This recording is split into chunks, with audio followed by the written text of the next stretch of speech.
Very, very interesting. Well, I guess we'll be watching it tonight.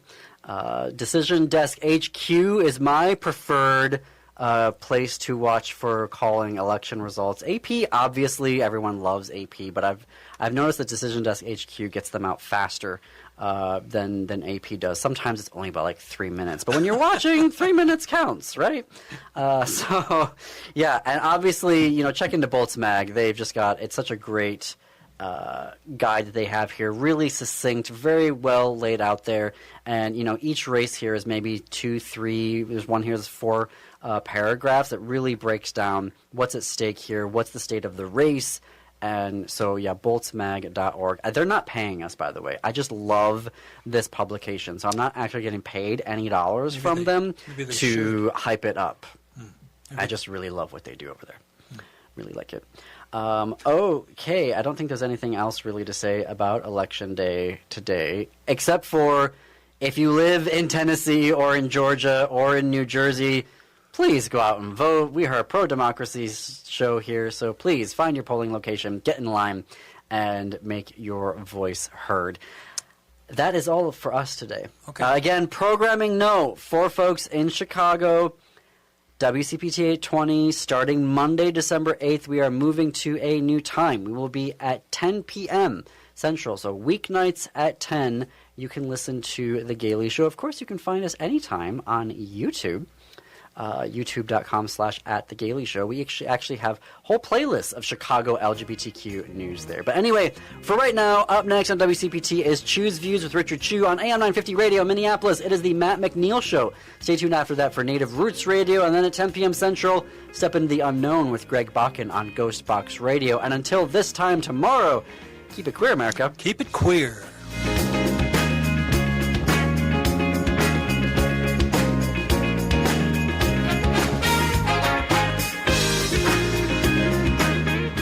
Every day, 70,000 puppies or kittens are born in the U.S. Cute, right?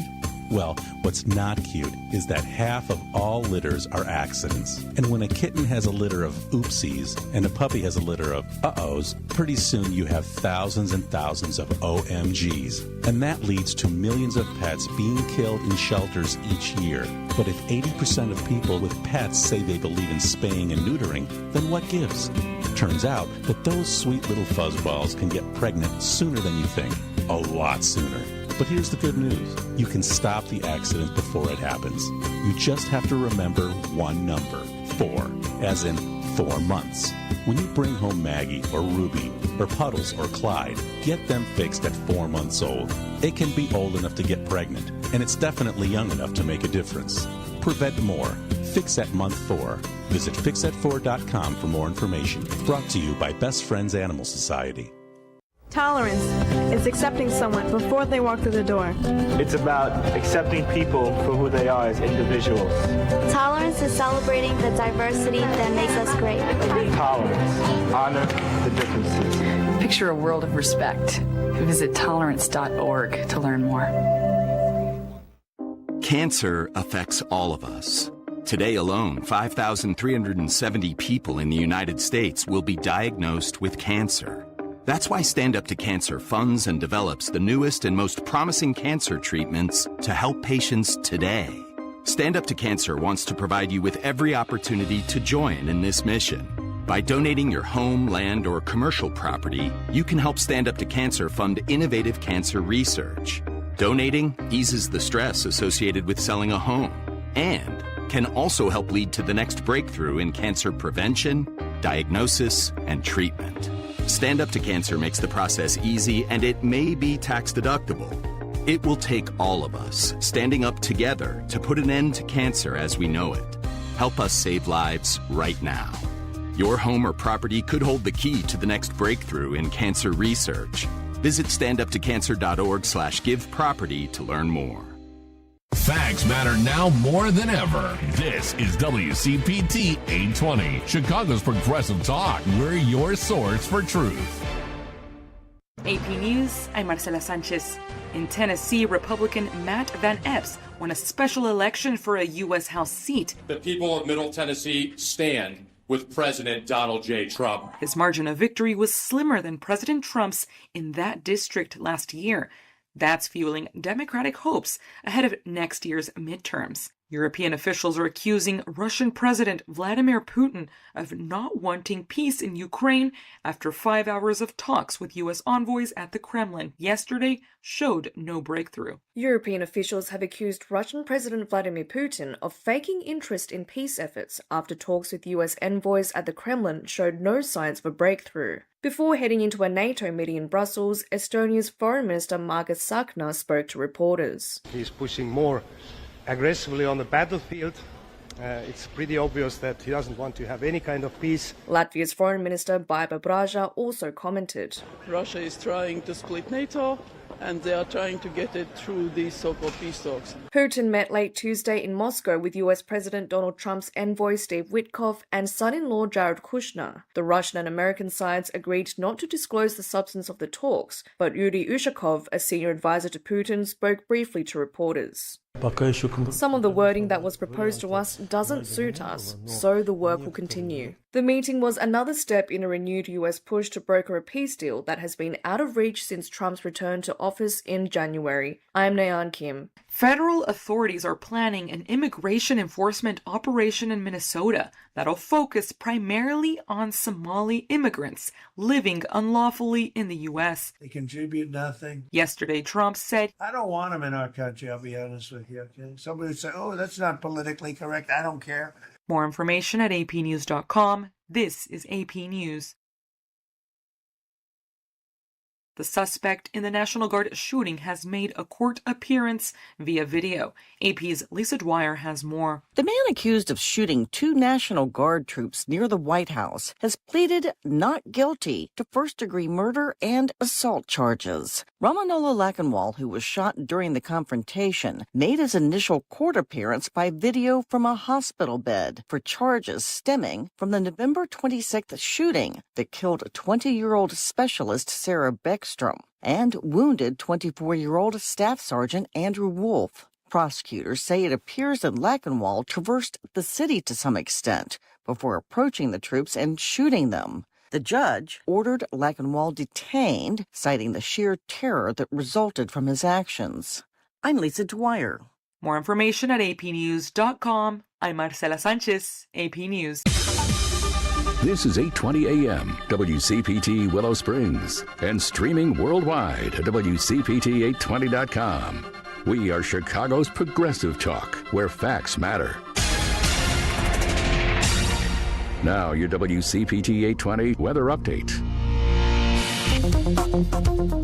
From the Weatherology Weather Center, I'm meteorologist Michael Caro. For today, mostly cloudy and breezy, a chance for a dusting of some light snow. Could have some patchy blowing snow as winds become breezy turning to the northwest. High temperatures in the low 30s. Then for tonight, gradually clearing skies, a low of 5 above zero. Wind chills in the single digits below zero. Thursday, some frigid sunshine, highs only up to 17. And that's your latest Chicago weather update. Right now, 23 degrees. I know that hiring can be challenging. You need someone to match your role perfectly. Well, now you can meet them fast on ZipRecruiter. Build your team, build it sooner. Meet your match on ZipRecruiter. Just head to ZipRecruiter.com/free right now to try it for free. That's ZipRecruiter.com/free. Meet your match on ZipRecruiter. Try it free. Alexa, play WCPT. WCPT from TuneIn.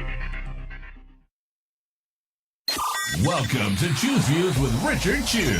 Get ready to dive into a world of insightful conversations and thought-provoking discussions. As progressives, our job is to have an all-inclusive, full-on assault with all of our players. A show that focuses on moving our political, social, economic, gender, and cultural conversation forward. And all of our players means all of our players. It's Choose Views. And now, here's your host, Richard Chu. Good Wednesday morning, progressives. Chins up and shoulders back. Yes, let's get that stretch going on and get going and moving and out the door. Or, down the hallway if you're not going out today.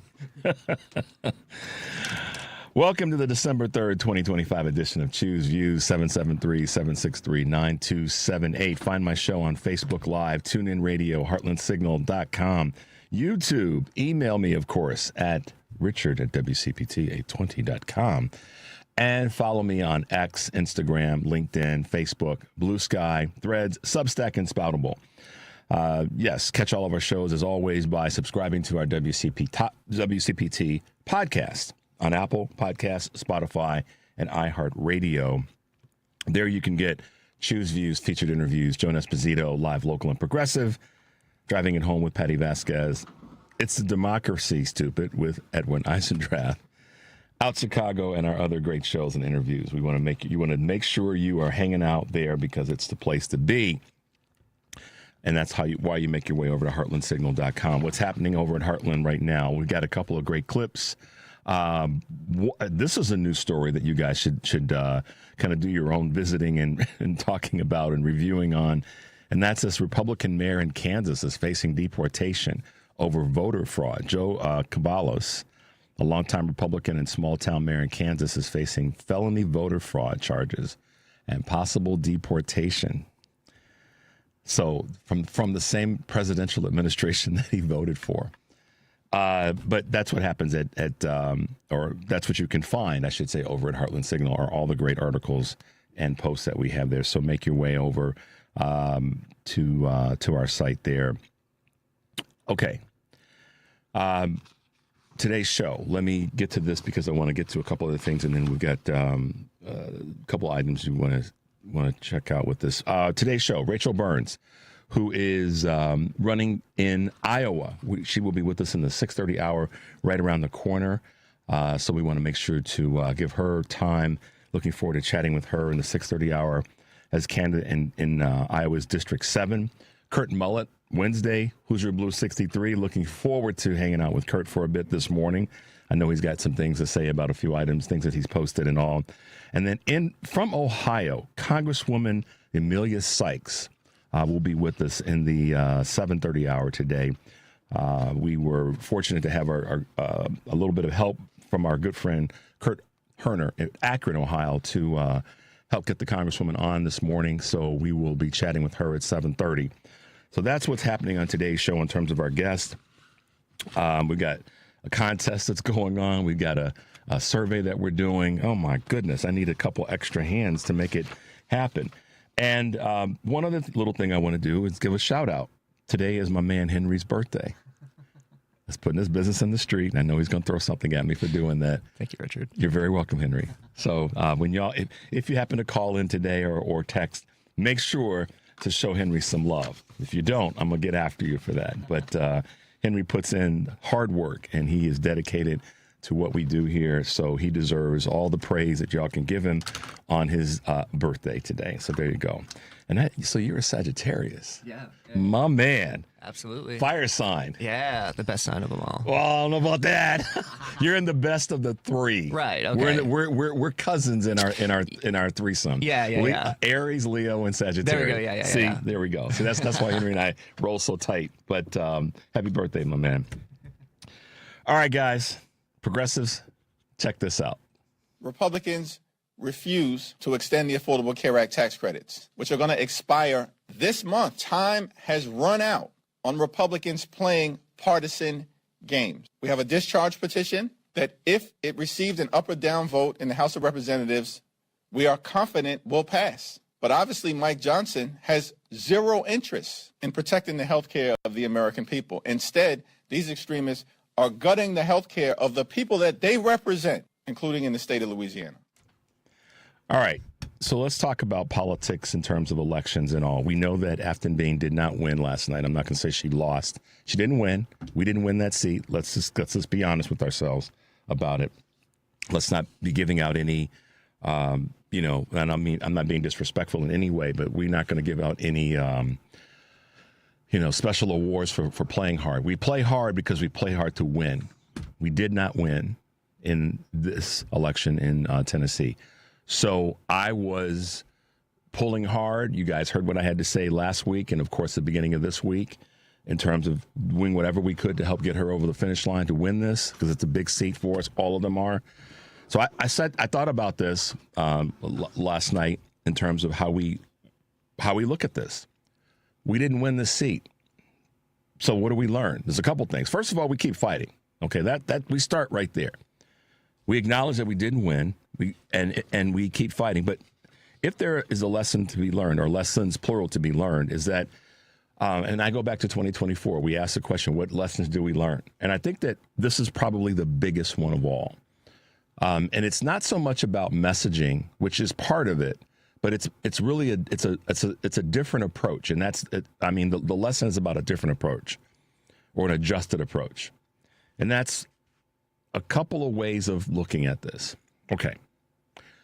We are in a situation right now, and we have been essentially for 10 years with Donald Trump in the political scene, that people get excited and, all lathered up about the most important election of our lifetime. And if we get this seat, what it means. We all do it. We all recognize that. But what I think we have to take from this, all of us, particularly those that are Democratic leaders, and if I were an Anderson Clayton, who we had on yesterday, and isn't she fabulous? We got to be talking about this all the time. We can't be in a situation where when a special election comes up, we're all rushing to the front of the room to make it happen. And I'm not pointing fingers at any person or any particular body or group. I'm saying all of us. So I'm pointing at myself as well. We have to be talking about winning all the time. We have to be, in my opinion, based on what we've seen, we have to be more on point all the time when it comes to our messaging, when it comes to getting to people, getting out on the street like Anderson talked about yesterday, and being in front of folks all the time. Democratic messaging people, Democratic strategists, and I include all of them in this next statement. Stop fighting about who's going to have the most important, the best message. I see a lot of the analysts and a lot of the strategists doing that because they're trying to get as close as they can to the heat and to the candidate. I think that's a mistake because you end up fighting over the wrong thing or fighting about the wrong thing. I think that Democratic messengers and strategists and analysts that are really pro us winning, we need to be talking about these things all the time and not fighting over what's the perfect candidate, perfect message. The perfect candidate is the one that's going to roll up his or her sleeves and be in the fight all the time, I believe. And so in some ways, we've lost ground because we have this sort of run real hard in the election season. And then once the election's over, we peter out. That can't happen any longer. And a long-term strategy incorporates that. It says you're running at some speed all the time. That doesn't mean you're in fifth gear all the time. It means you're running though you might be coasting a little bit. You might be, picking up momentum, but there's always movement. There's always, and in my definition, what's movement? It's outreach all the time. It's letting voters, citizens, folk, the media, every outlet, all the time. Our message needs to be an all the time. So like Howard Dean said about a 50-state strategy, 50-state strategy 24/7. We no longer can play this game, guys, the way that we've played it. And that includes all of us. And I put myself in that conversation too. If we really are serious and committed to winning and taking back the spaces and the places and the offices and the districts and all that we haven't held on to or that we lost, then we have to be playing 24/7. And some of it's structural change that needs to take place. We know that with the Democratic Party at large, and that's an honest assessment of us. So for all the people that are out there that are saying, "Oh no, we have to look at that." And we have to retool. And in doing all of that, I still come back to this common position that I believe we all have to have. And that is, and this is the qualifying statement, if we really care about saving democracy, about winning, then it's got to be a 24/7, 50-state state of mind. It can't be these peaks and valleys, because then we have a special election and everybody's rushing to the front when those voters who could have potentially voted for her, we know that area is, we know the state's red, we know the district, we know that. We get that because we've got some crazy MFers out here in this United States of America that want to see folks like me some other place. And I've been here longer, and my family and my heritage has been here longer than a lot of people who immigrated to the United States that would then turn and tell me, go back to where you came from. Right, Henry? Oh, yeah. Oh, yeah. So, but I'm just one example of many others that get that message. But we know we've got a lot of crazy folk out there that don't want to see progress. They want status quo. They want their religion to be more important. They want their men are dominant over women. They want all that craziness. And then we've got the billionaire class, the Peter Thiels of the world, and Plantar, and all that happening. So we have to be a 24/7, 50-state strategy party if we're going to win back and make it real for an Afton Bean to win in Tennessee. That's got to happen, guys. You could tell I'm probably committed to that. So that's what we have to do, in my humble opinion. That's an approach that we've got to take. And I'm going to do my best to keep that message strong and alive. So let's take a quick break. Henry, 773-763-9278. You're listening to Choose Views on WCPT AM 820 in Chicago and WARR 1520 AM and 103.5 FM from Warren County, North Carolina. I'm Richard Chu. We'll be right back.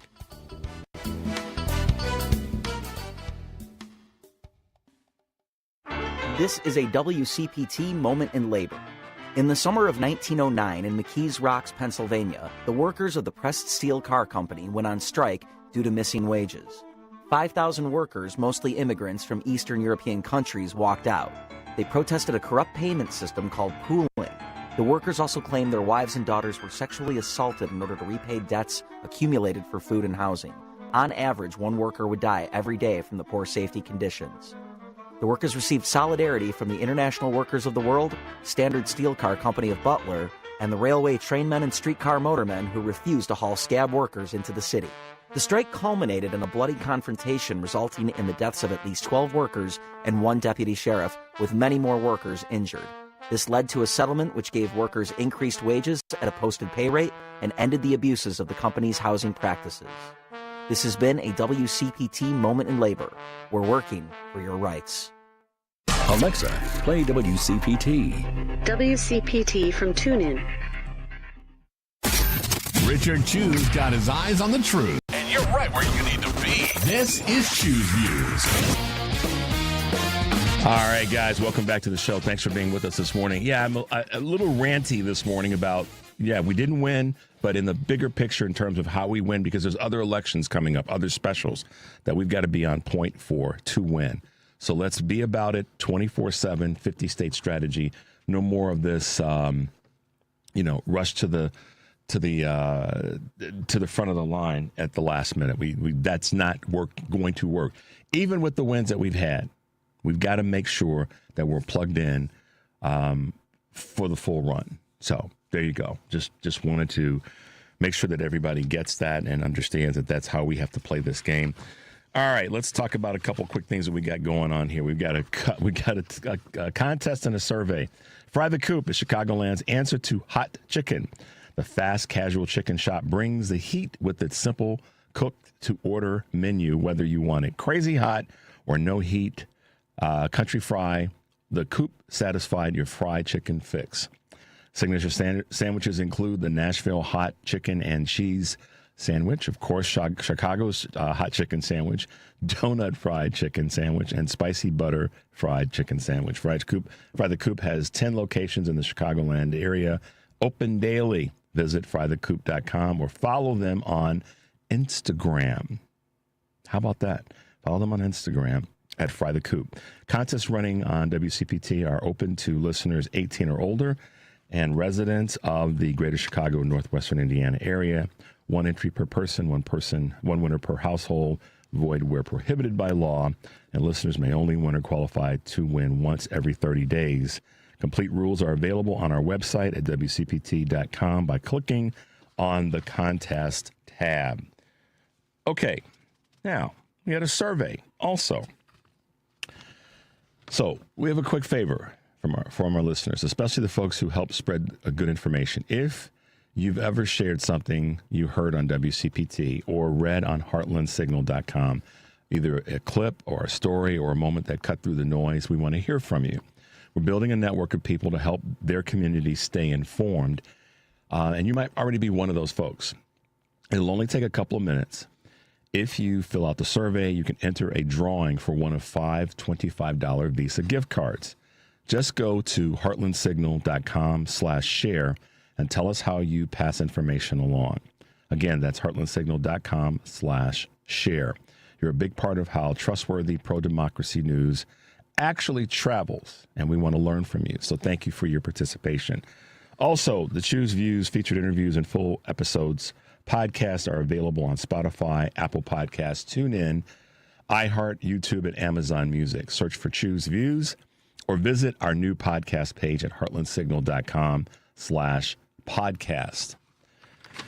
What else is happening today on Live, Local, and Progressive? Joan Esposito is going to talk to Todd Maffin, author of Far From and Wide with Todd Maffin, an online content creator. Lisa Stark, former ABC News reporter, who recently penned a letter to Disney CEO Bob Iger calling on him to defend press and protect ABC journalists from political pressure. And Mark Jacob and Jennifer Schulze with our regular media segment. Plus, Joan will have another Fry the Coop gift card to give away. Live, Local, and Progressive weekdays 2 to 5 here on WCPT AM 820, heartlandsignal.com, and TuneIn. And then tonight on Driving It Home, Patty Vasquez will be joined by Tennessee Bando, singer-songwriter and Midas Touch contributor. And at 6, Patty will join with Up North podcast with Minocqua Brewing Company and contributors Kurt Bankstead, Ben Kamenos, and more. Driving It Home with Patty Vasquez. Weekdays, 5 to 7 Central, WCPT AM 820, Heartland Signal website, TuneIn, YouTube, and Facebook. Tomorrow, Dan Clare, Marine Corps veteran, Chief Communications and Outreach Officer for Disabled American Veterans, will be with me. Liz Pancotti, Managing Director of Public Policy and Advocacy at Groundwork Collaborative. And that's one of our really solid think tanks. And Shaughnessy Naughton, President of 314 Action, will all be with us. So there you go, guys. Lots of things that are happening here on WCPT and my show and all that good stuff. How we feeling, Henry? How we doing? We're hanging in there? All right. We want to hit them with a couple Choose Views news items? All right, let's get that done. On this December 3rd, 2025, U.S. gas prices dropped to the lowest level in 4 years, over 4 years. Gasoline prices nationwide fell to an average of $3 per gallon earlier this week, the lowest level since May of 2021, according to data from the American Automobile Association. Prices have been driven down by both diminishing demand and strong domestic crude oil production. Gas prices still vary widely depending on the regions, with Ohio, Michigan, Texas, Oklahoma, and New Mexico seeing the steepest declines over the past week, according to Gas Buddy. Apartment rents fall again as vacancies break records. An oversupply of apartments combined with softening demand, especially among America's youngest workers, has given way to more vacancies and lower rents across the United States. Rents declined in November for the fourth straight month to a national median of $1,367. At the same time, the national multifamily vacancy rate reached a record high of 7.2%, while a years-long surge in multifamily construction is finally dampening. New units continue to come online steadily despite significantly weaker demand. More volume, less people that are renting. Cyber Monday notches a record, but Black Friday is catching up. Shoppers aren't waiting this holiday season as Cyber Monday sales hit a record $14.25 billion. But for the second consecutive year, Black Friday's 9.1% online spending growth outpaced Cyber Monday's 7.1% rise. Adobe's numbers also include some intriguing data, and stats. AI-driven e-commerce spiked 758% throughout November compared to last year. Buy now, pay later is on pace for an 11% growth, and mobile is set to claim more than half of online spending this year. Instagram's chief orders returns to a 5-day work week. Most Instagram employees in the U.S. are being ordered back to office 5 days a week beginning in February, according to Meta. We are more creative and collaborative when we are together in person, according to Adam Mosseri, who heads the Meta subsidiary. In an internal memo seen by Business Insider, he also calls for more product prototypes and fewer meetings with slide decks. So there you go. All right, and then last but not least, the U.S. is exempting the UK from pharma tariffs in a new deal. The UK will not pay any tariffs on pharmaceutical exports to the United States for at least 3 years under the terms of a new deal announced by both governments. In return, the UK will increase spending on new medicines by about 25%. The agreement marks an opportunity for the United Kingdom to approve drugs that offer, quote, significant health improvements, but may have otherwise been declined due to cost, officials have said. And there you go, guys. A few Choose Views news items on this December 3rd, 2025. Okay. I was talking about the fact that we did not win the race in Tennessee, and there's others coming up. I'm going to talk with Rachel Burns about her race in the special election that she's going to be running for next Tuesday, I believe the 9th. But this is something that I think is important to talk about as it relates to the GOP. And I believe that this conversation that we had earlier in the week and to some extent late last week about where and what's going on with, Marjorie Taylor Greene, and then how that's an overlay into what may be happening with the GOP at large. And I'm going to call it speculation until I see some real data, some real names, and some real reporting, however you want to look at that, which is the Republican ship actually sinking? Is it actually showing some struggles of sustaining itself? I don't know or don't have a conclusive answer to that. And I'm not going to say that after not winning in Tennessee would say that the Republican ship is not sinking. What I will say is that a lot of people in this conversation do believe that Republicans are not going to still be as strong and as vibrant on a federal level as we've seen in the last couple of cycles. And here's some information that I have been able to get a little bit of reporting on, that 4 Republican senators have not announced, have announced that they will not seek re-election in 2026. 4 Republican senators. And 23 Republican representatives have announced that they will not seek re-election in 2026. So what does that mean, or what do I think it means? I don't know what it means because I don't know what their motivations are because I haven't talked to them. And we haven't seen any secondary data that peels back that a little bit. So we can't get into their brains and know what it is. We could make some assumptions that it's because of Trump and because of other things. So to that end, what we have to be willing to do is say, no matter what their reasoning is, this goes back to what I said a moment ago about 24/7 and 50-state strategy and every district strategy. It doesn't matter if 4 Republican senators on a federal level are not going to run again, or if 23 Republican members of the House of Representatives are not going to run again. Okay, good. Democratic leadership, the DNC, the state leaders across the board have got to look at that and say, here are opportunities.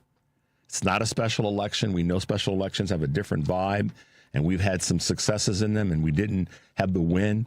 I would call her run, Afton Ben's run, a success. We didn't win, but the fact that we pushed the numbers as hard as we did, that's the successful part of this. That's competing.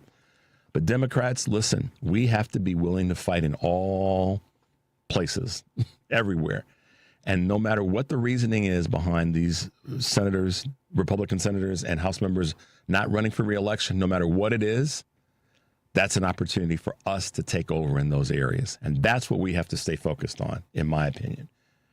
So we'll talk about this some more. We're going to take a quick break. The number is 773-763-9278. You're listening to Choose Views on WCPT AM 820 in Chicago and WARR 1520 AM and 103.5 FM from Warren County, North Carolina. I'm Richard Chu. We'll be right back.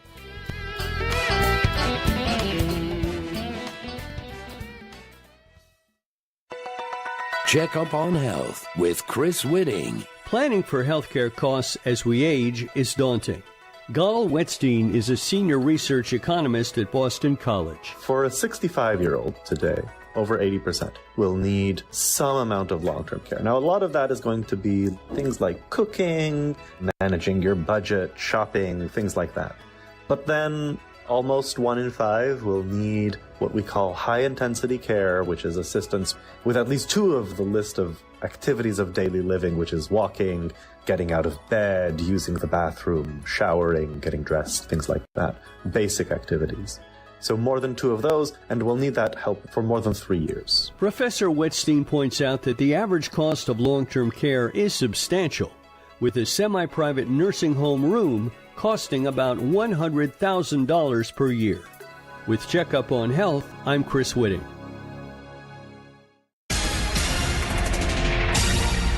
You're listening to WCPT 820. Here's the latest Chicago weather update. From the Weatherology Weather Center, I'm meteorologist Michael Caro. For today, mostly cloudy and breezy. A chance for a dusting of some light snow. Could have some patchy blowing snow as winds become breezy, turning to the northwest. High temperatures in the low 30s. Then for tonight, gradually clearing skies. A low of 5 above zero. Wind chills in the single digits below zero. Thursday, some frigid sunshine. Highs only up to 17. And that's your latest Chicago weather update. Right now, 23 degrees.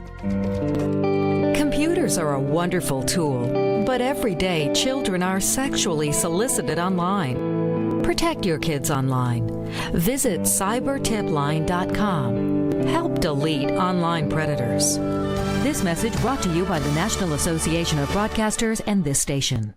Chicago's Progressive Talk, WCPT 820, where facts matter. This is Choose Views with Richard Chu. Welcome back to the show. Good to be with you this morning, as always. Hey, listen, special elections are important. I didn't want to give anybody the impression that the special elections are not important and that we should only fight. We should only fight for the big elections. We need to fight for everything. And I think the more we fight for everything, the better we are. And yes, the fact that Afton was able to move the needle so strongly. So thanks, 630, for your comments. The fact that she moved the needle, don't get me wrong, that's important. That means we got more people out. I'm saying we take that's momentum, and we use it to go forward. Let's not sit back and not recognize what we have done. And it is, we keep fighting. The win is that we got more people out than before in that district. And I know all the data that shows it was how Trump won at the level that he did in that district during 2024. I get all that. I'm also saying we have to keep fighting. And special elections are important.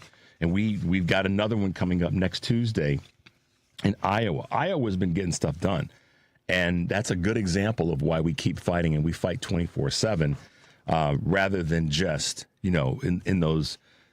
We have to be fighting 24/7, guys. I guess I'm repeating myself for a reason. This morning we have with us someone that's fighting 24/7, someone that is, and I was so pleased to see this, a first responder, a speech language pathologist, an educator, but most importantly, a good, strong Iowan. And who am I talking about? I'm talking about Rachel Burns, who is running for this District 7 House seat in Iowa. Rachel, good morning and welcome to Choose Views on WCPT. Good morning. I'm so happy to be talking with you. You got it. I mean, listen, I saw you all decked out in your in your first responder garb, and I'm like, yeah, that's who I want saving us out there. If something happens, we want that kind of person running that's got their hand on the pulse of the community, literally. How are you doing? I'm doing great, and that is so exactly true. Is that as a volunteer first responder, among other things, we just really know our people. We're in their homes on the worst day of their life, and we do have our we have a pulse of the community very strongly. Have you been able to leverage that, and I mean that in the most positive ways, as it relates to your candidacy in the special election? I think the way I've leveraged it is that I'm really bringing content as a candidate. I have a lifetime of public service, and a lot of that includes volunteerism. And I think that serving Iowa is just the next, natural progression of that part.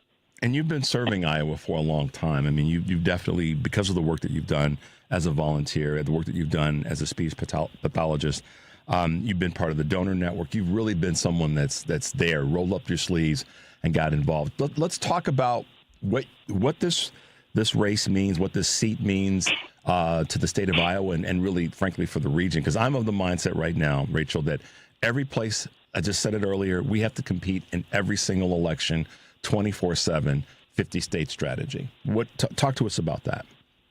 Yeah, and that I know you spoke with State Senator Caitlin Dray, and we really are running off that energy and this idea that we do have to work 24/7. We cannot leave these seats uncontested, no matter what level or what the numbers say to us.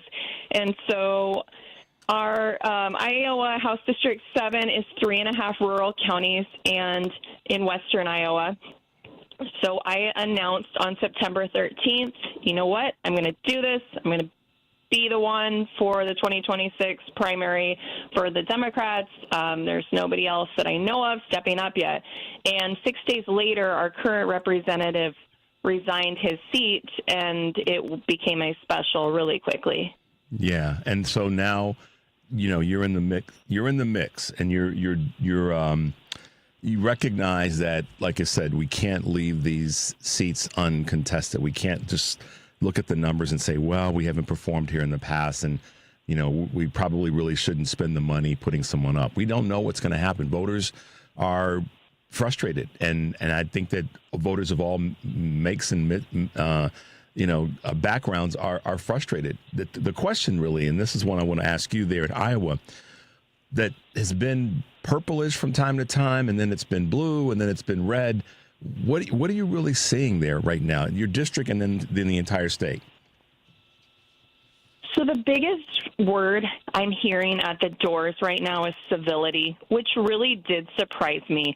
I expected, hey, groceries are expensive. I expected, I'm losing my health care January 1st because I can't afford it without with the outlook for the ACA.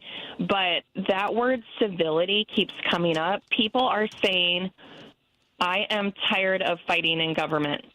And that hits really hard with the idea that if we can take this seat, then it brings just a small amount of balance to the Iowa House.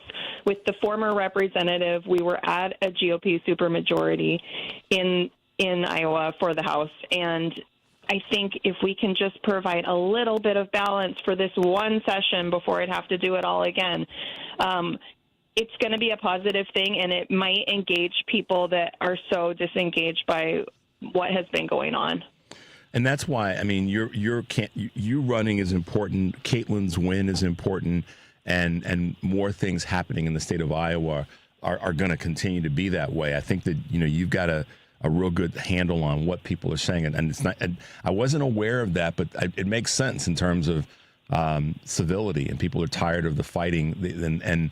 But that's what, interestingly enough, when one party has this type of supermajority, there's not a lot of conversation. There's not a lot of political getting stuff done. It's just, candidly, a lot of dictatorial behavior and a lot of we're in charge, shut up behavior, rather than really working toward making things right for the citizens that are in the state or in that particular district. And here's one of the things that I want to get your thoughts on. I've felt this for a long time. Our ideas are better. I've talked to a number of people about this. I've said this a number of times on my show. Our ideas are better because we're not trying to take things away from people. We're trying to provide things for people, whereas Republicans across the board, up and down tickets, state, regional, national, just want to keep taking things away and constricting and constricting and constricting. How are you? Is that something that you're seeing? And if so, or if not, what's your response to that? You know, the Republicans out here are really running on, hey, I'm Republican. Hey, keep it red, keep it red. And that's where I say, like, I'm trying to bring content to this. I'm trying to bring qualifications, critical thinking. And I think that's what matters. And at the doors, I've been able to tell a lot of independents, hey, I was registered as an independent until 2016. And people like hearing that. But when I can say, I wanted to vote in primaries, and the idea of helping people, the idea of, yes, that's a better idea than taking things away from people, is really where my heart is. And it's hard to argue with that. Yeah, it is. And I know that you've got to make a political decision every now and again in terms of where you're going to be as a candidate. And you clearly decided that running as a Democrat showed that you were committed to that.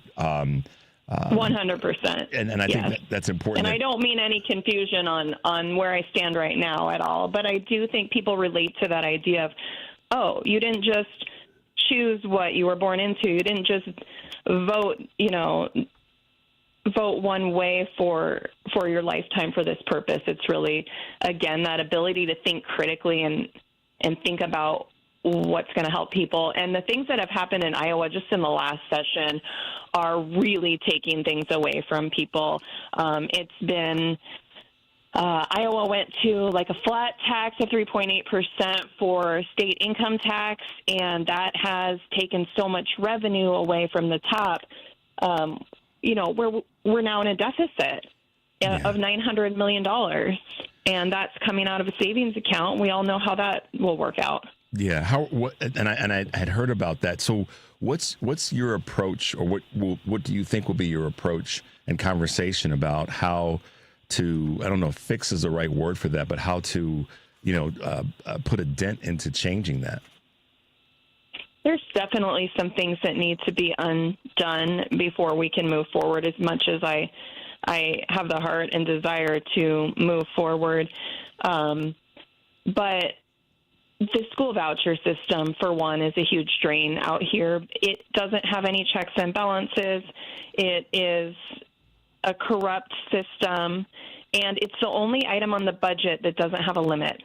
And so just this year alone, $314 million have gone into sending kids to religious schools, but we're not allowed to, look at that money, audit that money, and that's a huge drain, and it's unknown what it can look like if it keeps moving forward like that. So that's one program that needs to get reined in, definitely. We need public money in public schools. That seems so obvious. Yeah, I mean, there's more, by population, more students that are going to be eligible to go to public schools than there are to go to sort of these, private-esque, Christian-esque, religious schools. And so... Yeah, and right. And they're few and far between out in this district. So it's this idea of, hey, guys, if you're so mad at Des Moines all the time for ignoring us, then don't send your money for kids who live near private religious schools to go to those, because we really don't have so many out here in the first place.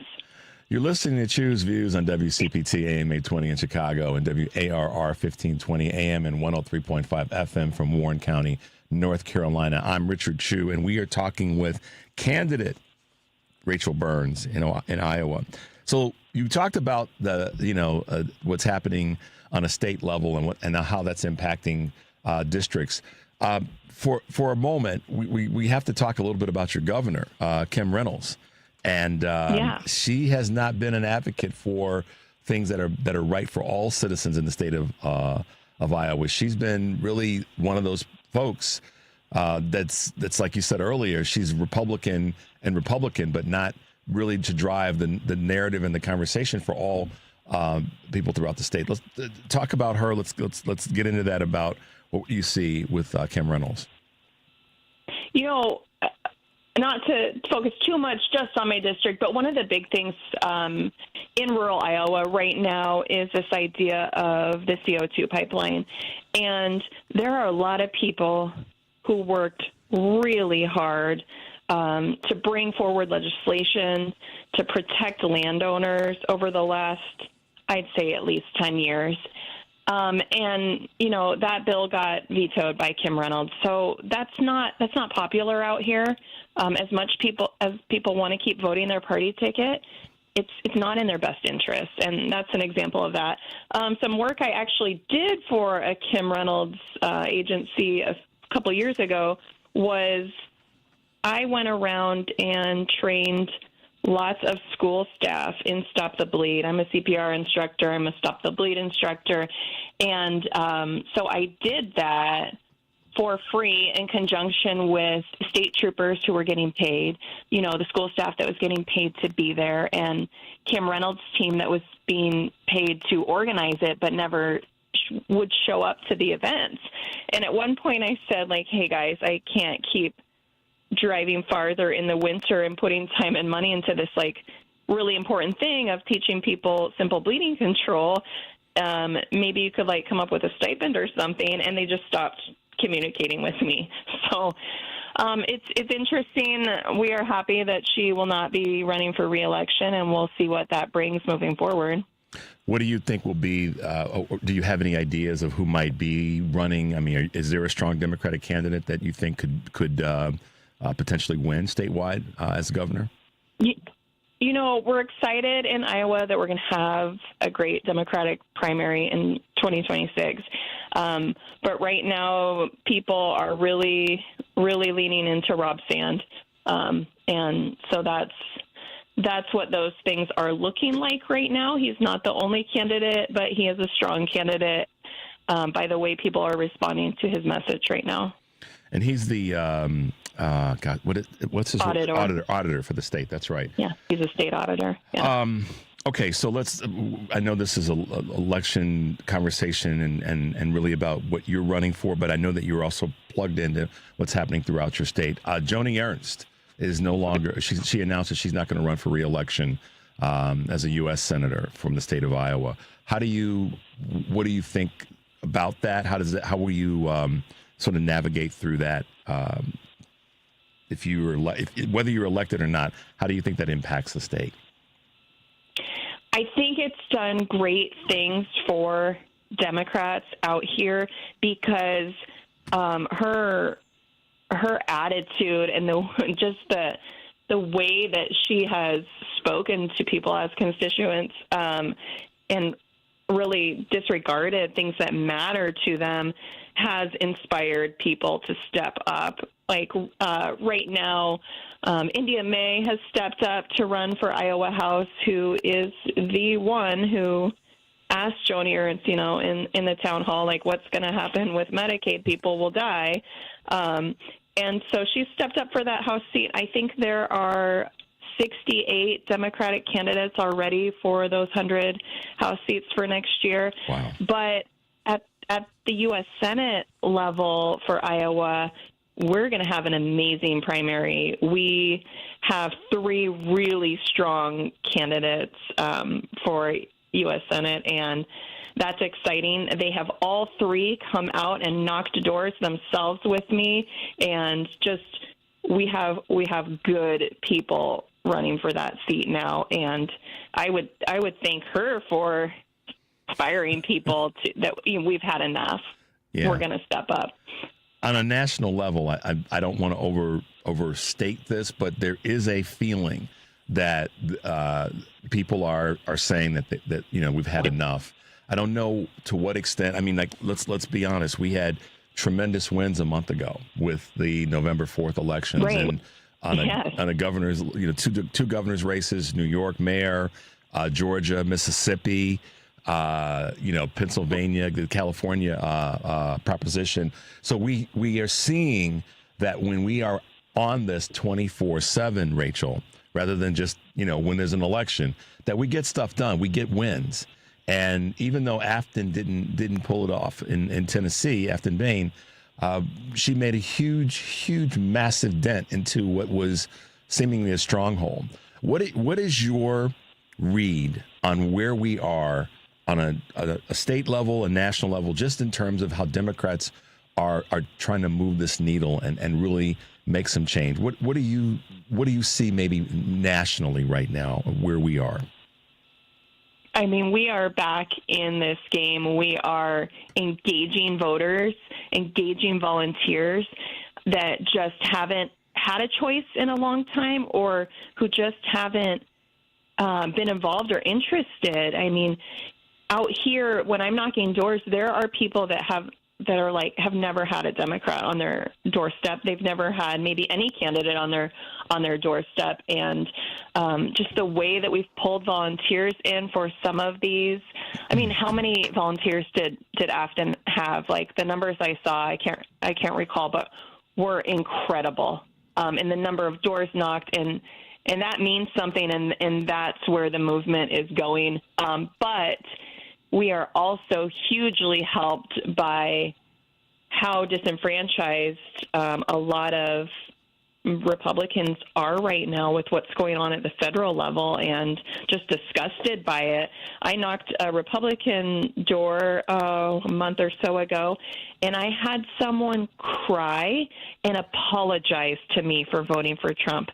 I didn't ask her who she voted for, but she was in tears. She told some very heartbreaking personal family stories that, I mean, really resonated with me. And we had this great, really long discussion for standing, in sort of winter weather in rural Iowa on her porch. I had another candidate with me, Ashley Wolf-Tornabane, who's running for U.S. Congress. But Ashley and I were just beside ourselves with almost heartbreak in hearing this story. And then at the end of it, this woman is like, put your yard sign in my yard, So change is coming. We're feeling it even in this super red district. But we need people to step up, and they need to step up for all seats at all levels. Yeah, that I didn't want to interrupt you because I was like, wow, that's such a powerful thing to happen. But it happened because of a couple things. You were out there. You were in front of people. You were knocking on doors. I don't know if you know who Anderson Clayton is, but she's the head of the DNC. She's a state chair in North Carolina. And, she's a powerful voice. And she talked about that yesterday when we were so fortunate to have her on the show, about how important it is to be out and meeting people where they are, because you never know if that next door you knock on or that next phone call or the next conversation you have is with someone who is exactly this woman that you just described, Rachel. She is someone that she apologized. Wow, that's deep. She apologized for voting. And you don't know the issues. You can think you know the issues. You can look on social media, which is so ugly right now. But until I'm standing at those doors, I don't know the issues. Somebody answered a door for me, just opened it an inch or two with probably 6 kids, like 3 around her feet, holding one, another helping somewhere in the kitchen. And I was like, hey, what issues are important to you? She says, foster care. Okay, well, we need to hear that, but we don't hear that unless we're out there. Yeah, that's a great point. It's always great, and one of the things that I've been committed to, Rachel, is that I want to make sure we bring as much light and attention and amplification to state elections, local elections and state elections, as well as our federal, because right now, and my listeners all over the country, we're based here in Chicago, but folks all over the country know this is where I stand. Everything that's local is now national, and everything that's national is now local. And you said it when you talked about how the federal policies are impacting folks right down the street from you. That woman whose door you knocked on is looking at you as a candidate for Iowa's House of Representatives District 7, but she apologized for voting for this dude on the national level. That tells me that folks like you are making the connection, and why we have to, as Democrats, decide that we're going to fight 24/7, because it's out there for us to win. And we have to show up and do the work, and you have to be all in. It doesn't actually take that much money for these kind of seats. You don't have to be perfect, but you do just have to step up. Yeah. Rachel, it's been a joy to talk with you. District 7 will be so wonderful. So great to have you in that seat. I'd be so happy to have a dual call with you and Caitlin. That would be so much fun to have both of you. And we'll get Renee Hardman on. Yeah, Her Renee, special is December 30th. She's gonna be on with us. Is it tomorrow, Henry? Renee's on? Yeah, Renee's on with us tomorrow, I believe.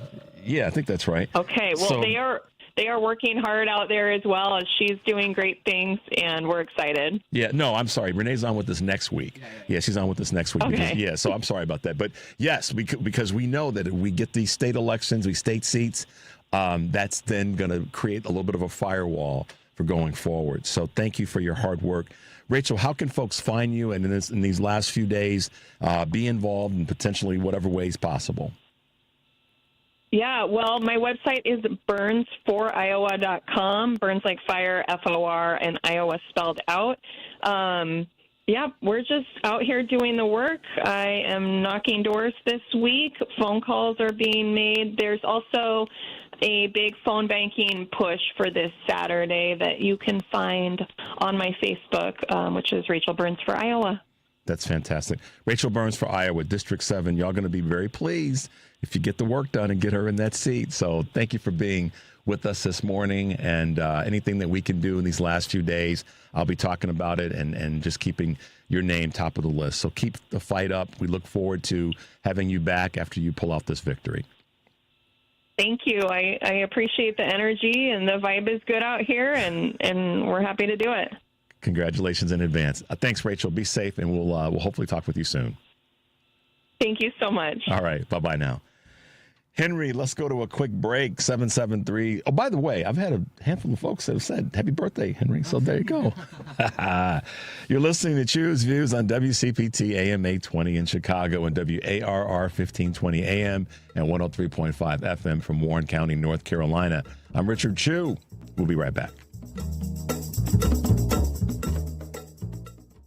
Stop your grinding with Brooks Night Guard. Are you waking up in the morning with a sore jaw, headaches, ringing in your ears, all because you're grinding and clenching your teeth at night? That's exactly what was going on with me.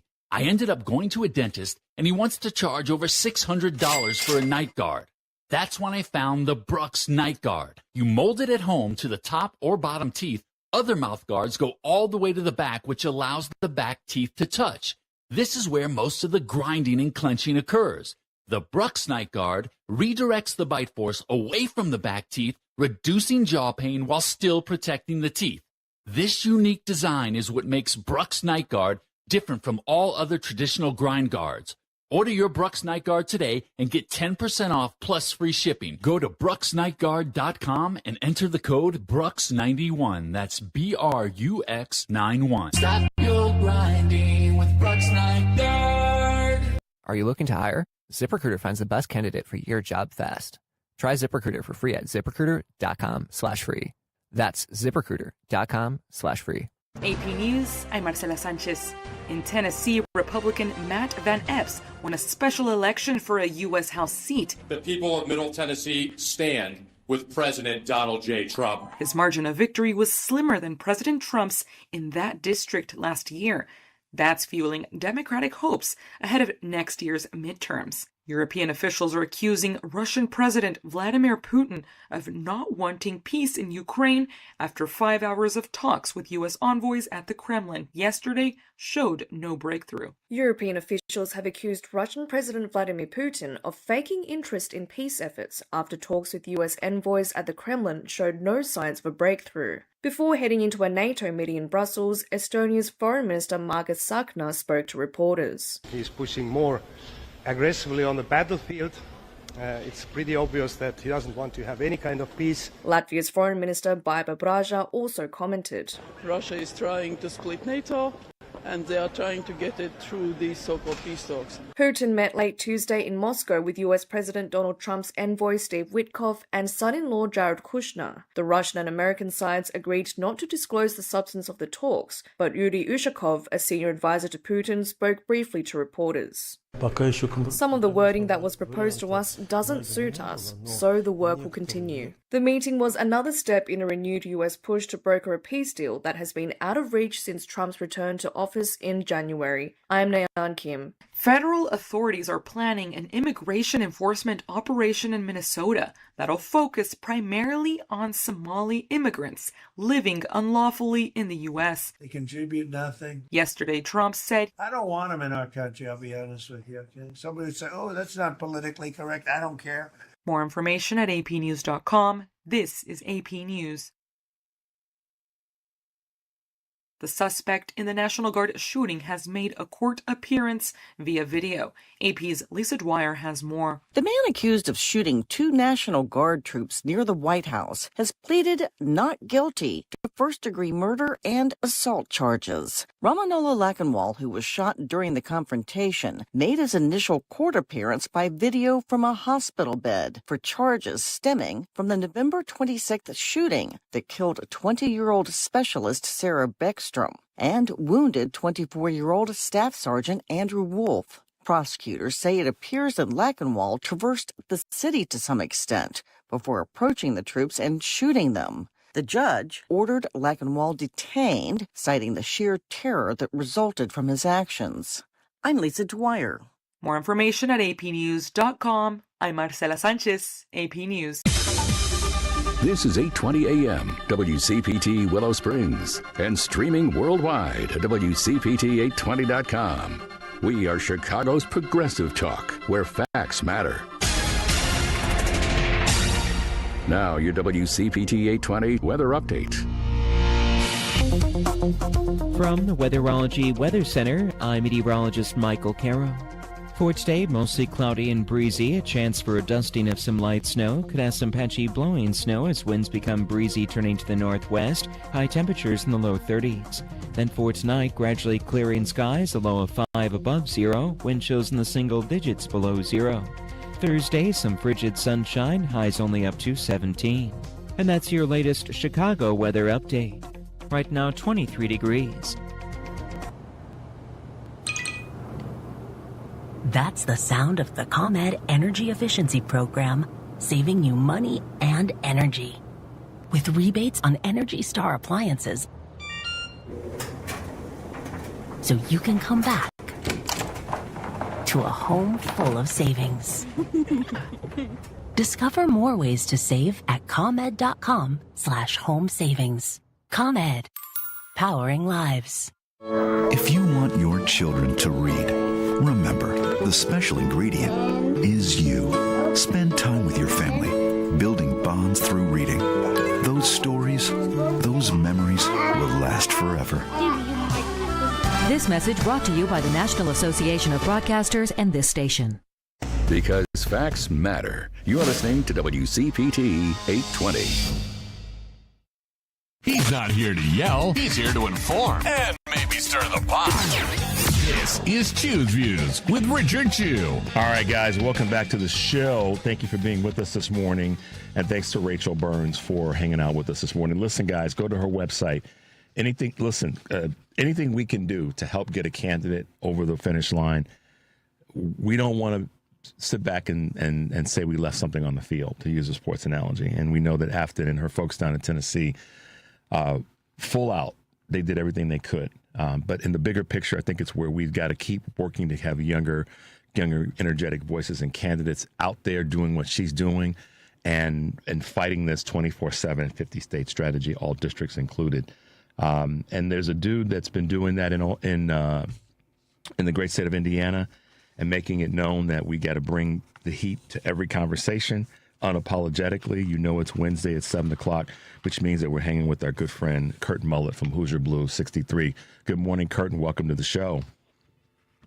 Good morning, Richard. And how are you doing today? Thanks for having me. I'm doing great, man. I'm disappointed that we didn't get the win, if you will, in Tennessee, but I'm happy that we are fighting and that we're putting in the work that we have to, and we're moving things in a different direction, it would seem, based on the final numbers. Even though Afton did not win, we did move the needle significantly. So I'm happy about that. We just have to stay in the fight and got to be 24/7 and fighting all the time. We are 24/7 every single day. The fight, I've heard what you've been saying, and I understand exactly where you're coming from. But I can tell you from this side of the aisle, it's happening 24/7, 7 days a week. I mean, it's nonstop. People know what is going on in this country right now in the swing, and we're how can I put it in a way? We've got the dagger to the throat, okay, and we're not going to let go of it. We're going to finish this job, man. Last night was disappointing. I hated to see the results the way they ended up. We did a lot of work on social media. There's a couple of groups that I'm involved with, we made some reels and stuff.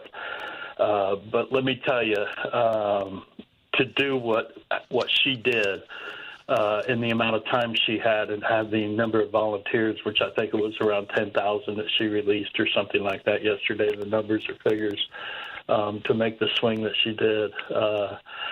I feel a lot more better being on this side right now than I do the other side.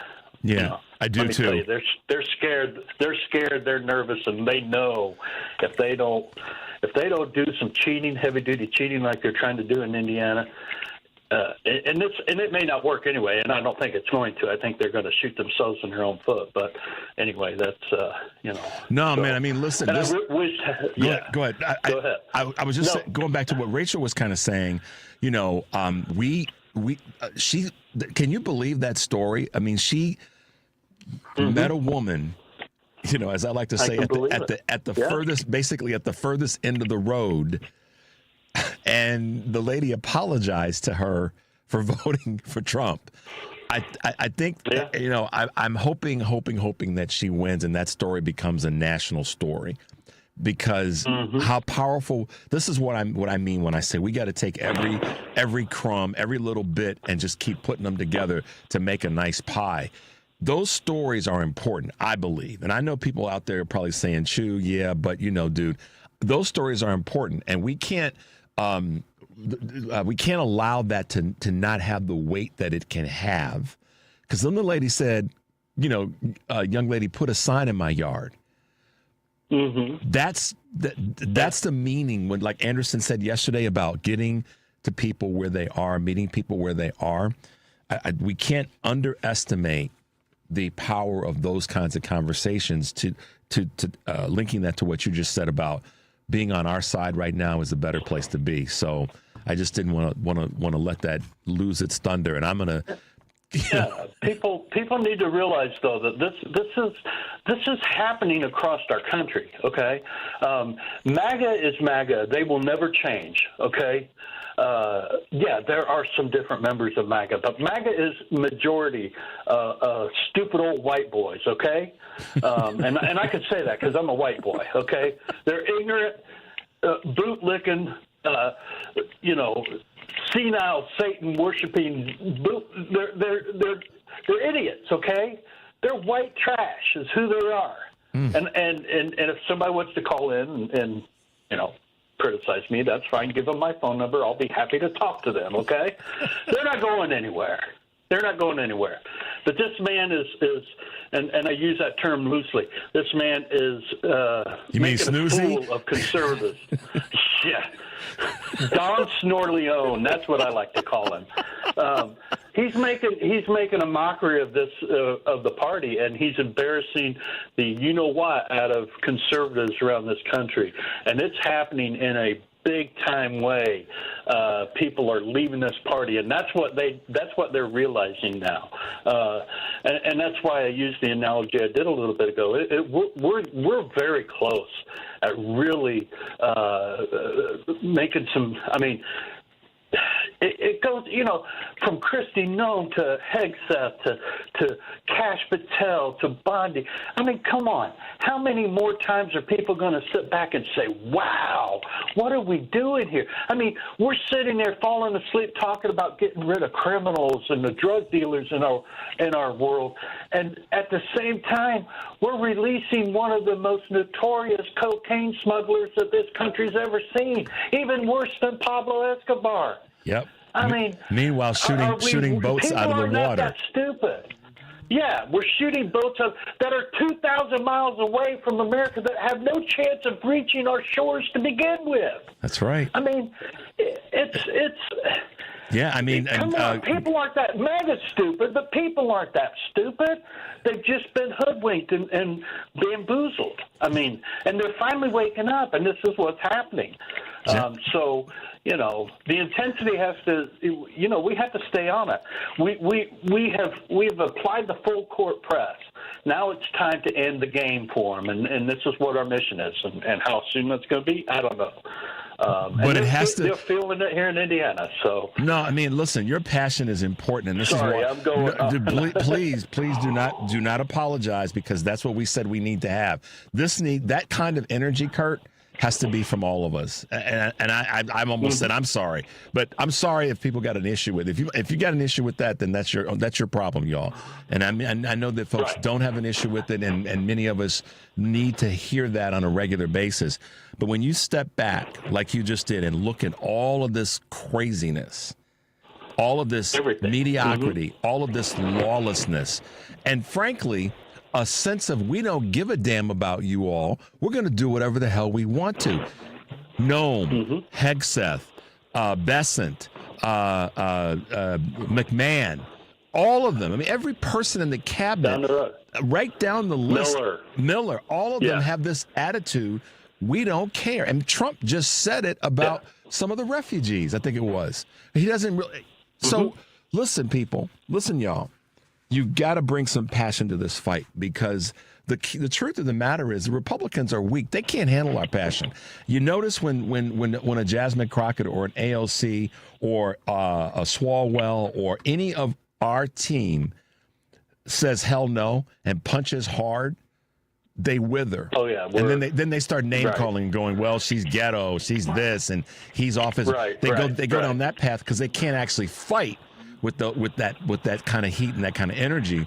And I dare say that that's the part of the recipe for this solution, part of this gumbo, to use what General Honore said on Monday, is to make sure that foundationally we're willing to say we'll fight to the end.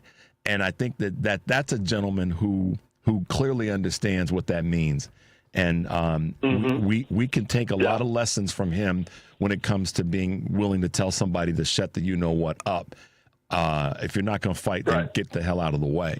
Because he's that dude. For 9 years, we have been listening to MAGA and their BS, okay? For 9 years. It's been relentless. They have attacked us on every front. And we, for the most part, have been fairly quiet. And that's our fault, okay? We should have been speaking up like this at the very beginning. But we didn't. Now we are, and all of a sudden we are the crazy ones. And it's like, no.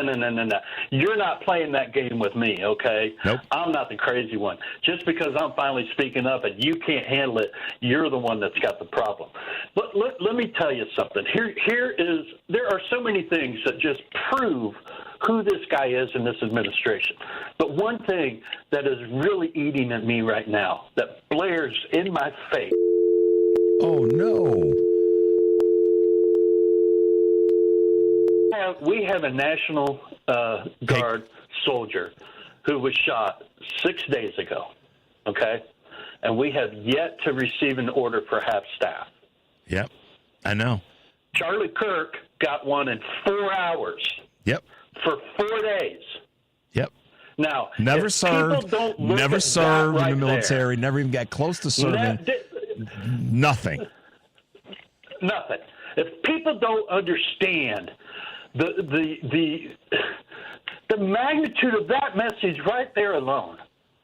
I mean, he doesn't care. This administration, they don't care. They don't care about the military. Everybody running around going, love the troops and that. He doesn't care about the troops.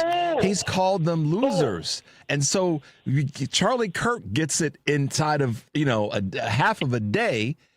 And and folks who actually sign on the dotted line to serve and protect this country, it still hasn't happened, y'all.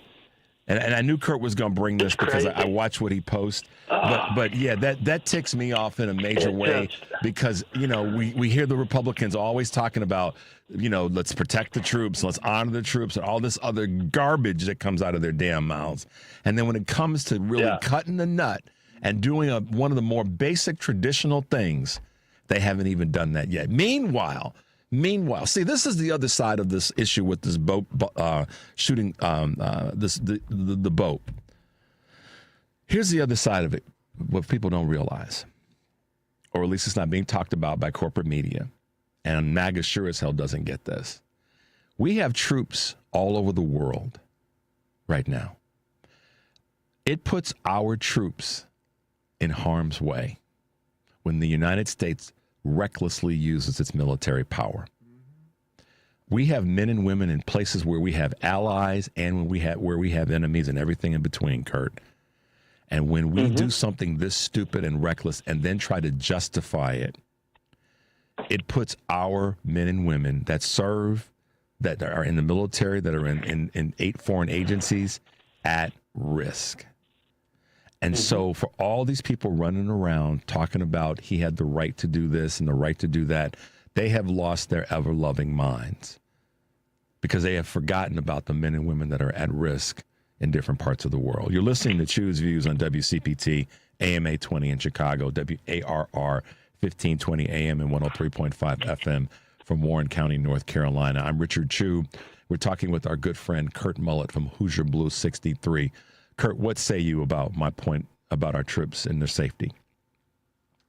Well, first off, you're spot on, but you're also coming from a place where you're thinking they lost their ever-loving mind, which they never had before, and you're asking them to have logical thinking in a situation which they can't do. So trying to make them understand the severity of the situation that is happening right now, not just the actual action, but everything involved. That's a reach we're not going to make it. But you're right. You're exactly right. And all of us who understand what is happening, we know that it's just not the actions of blowing out a little fishing boat or whatever they are out of the water in the Caribbean that are not smuggling the drugs that is impossible to get here. It's everything that comes with that. Okay, it's the division within the ranks. It's the commanders who are doubting the overall authority that they are under. It's troops around our world in places that are extremely hostile, that are in danger right now. It's terrorist groups looking at us thinking, "Wow, look at these people. They have no idea." It's crazy. It's absolutely crazy. But MAGA's never going to think that. Well, and they're never going to understand that. So part of the conservatives will. The conservatives will. And conservatives will. That's part of what we've got to be willing to do now. I think that let's try this on. This is something that's been on my mind for a long time, and I'll say it here this morning. We know that the folks that consider themselves MAGA. Now, I've said that the whole GOP is responsible. I don't give anybody any breaks about this. And I know that we've got folks that we talk to that are trying to come away from MAGA and leaving MAGA and all that. I get all that. But what I want to say into this point is we recognize wholeheartedly, Kurt, that MAGA's in the tank and they're not going to leave the tank. And when Trump's no longer, on the stage, so to speak, there's still going to be MAGA. There always was MAGA, just they were labeled differently. But my concern is the conservative, the wealthy conservative, or even the non-MAGA, if you will, conservative, the ones who still have, because this is why I've struggled with taking anybody that supports the Republican Party out of the MAGA conversation, because if they support the Republican Party or still call themselves a moderate Republican and all this right now, they're part of the problem, and maybe even a bigger part of the problem, because they're not stupid. They are, we would say, stupid. They are ones that we would think should be plugged in or aware. But in fact, they're still the ones that are riding the bigotry train. They're the ones that are riding the racism and the sexism train and all the rest. Just like MAGA, the only difference is, or the primary difference is, that one of those groups of people are in some cases more influential because they have more access to power by virtue of their economic status and their educational status. Do you see what I'm saying? Mm-hmm. Yeah, and I agree with you. But I guess I classify anyone who still supports this guy as MAGA, period. Okay? A fair enough. Conservative, what I'm talking about, a conservative is that lady that told her to put the sign in the yard. She's still a conservative. She's just regretting her decision, and she will no longer support him. Okay. So she still probably has not gone away from what her true inner beliefs are as far as conservative ideology. She's just had it with him. So, there are those sector of people, but anybody who supports him is MAGA, period. That's okay. All right. I mean, that's why I wanted to put that out there. And you're right. It has been around forever. It just used to have, white cone sheets on their heads instead of red hats. So it's been around forever. They just had a Tina Turner moment and changed outfits. Yeah. I mean, it's like Micah Buford. Hey, Buford. About... What's that? I'm sorry, man. What'd you say? No, Micah Beckwith had a post yesterday about some little gathering he was having and promoting the gerrymandering that's going on in the state here, and he's bringing in people to this little rally, and I said, yeah, grab your white sheets at the door, and oh man,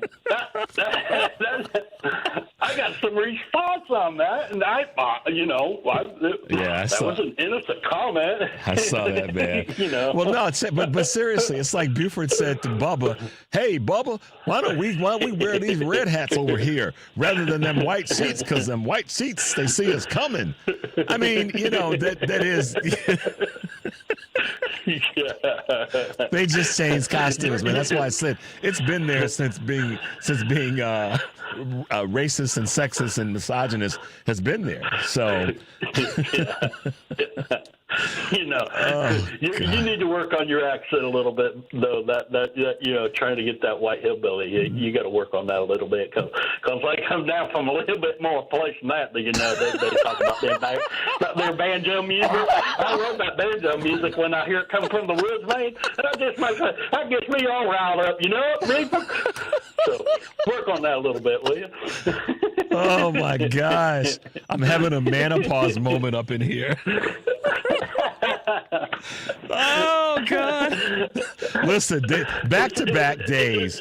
Yesterday, I had my great friends, as you heard, Rico Moat and Rick Kasperzak in studio, and I don't know what the hell we got done or accomplished, but we laughed a lot. And here you and I, day 2 of the Laugh Fest, Kurt and Richard version. Oh my gosh! You need to bring this little white boy in that conversation sometime. So, well, listen, we will. I'm believe me when I tell you this, it has crossed my mind, and I'm in the back. I don't want to let the cat out of the bag, but I'm working on some stuff. Man. So. Yeah, I would love to get in on that conversation. I just something tells me we'd have that'd be a whole 2-hour show right there, bud. Without a doubt. Yeah. So, but go ahead, man. The thing that's happening right now, I had a little bit of a conversation with a friend of mine who lives in southern Indiana. They're my age. They're lawyers, husband and wife. They have their own practice, so they pay for their own insurance and things like that. And she just got her premiums, and they're going from about $705 a month all the way up to $3,200 a month. Their premiums are jumping, and she's going to be paying close to $40,000 or in excess of $40,000 now a year for insurance. And she was telling me, first off, it's crappy insurance. The deductibles are high. It doesn't cover very, has a low, coverage rate. So this is a thing that's going to start happening, that people are going to start waking up to, that we've been talking about forever. And people have just been, well, it's the libs are going, well, no, insurance is for everybody. It's not a political thing. So they're going to start finding out that. And, that's what we're fighting across the country, and we're trying to fight here in the state of Indiana. And it's just amazing what, the things that they're trying to do. So, yeah, it is. And I do want to talk about that a little bit if we can before we have to go. But, what's happening here in Indiana, people, I know in Illinois and other areas probably aren't paying much attention to it. But just so your listeners know that are in Illinois and in Indiana and are familiar with the state a little bit, I live in Wabash, Indiana, okay? We are about, 7 or 8 counties over from the Illinois line. We're kind of nestled southwest of Fort Wayne, about a half hour north of Kokomo, if people are familiar with that, towards the east, okay? Rural country. Mm-hmm. I mean, we're right in the middle of rural Indiana. We have a population of about 30,000 in our county, and I've said that before. With this new redistricting map that they are wanting to put into play, we will now be in the congressional district with Gary, Hammond, East Chicago, and places like that in the far northwest of Indiana. So, which makes absolutely no sense whatsoever. Aside from the fact that we'll be in 2 different time zones, and I don't know how elections work out there and everything because Indiana has cutoffs, all that. But they're not only trying to steal seats in this state, which are only 2, but what kind of representation would you get from an individual when they have to concern themselves with issues in Gary, Indiana, and also Wabash, Indiana at the same time? It dilutes the quality of the representation that you received. Right. And the same thing is happening with Ben Carson, who is the District 7 rep now in Indianapolis, which is Indy's in 2 parts. They are dissecting Indianapolis or Marion County into 4 sections. And Ben will now have a small portion of Indianapolis, but then he goes straight east, and the counties that line Ohio down past Cincinnati to the Ohio River area to a couple counties that are Jefferson and Switzerland that are heavy rural counties in Indiana that I'm sure Ben probably hasn't traveled or visited that much of that area before and is probably totally unfamiliar with it if he remains in seat. So it's a dilution. The word that comes to mind when you sent me the map, excuse me, is it dilutes it dilutes the effectiveness of the representative because they have to make a business decision, and it's unfortunate, but it's a reality. It's Anderson talked about this a little bit yesterday and how they're navigating in North Carolina, and it's the redistricting is diluting, not diluting as in mental, but it's probably going to cause some delusion.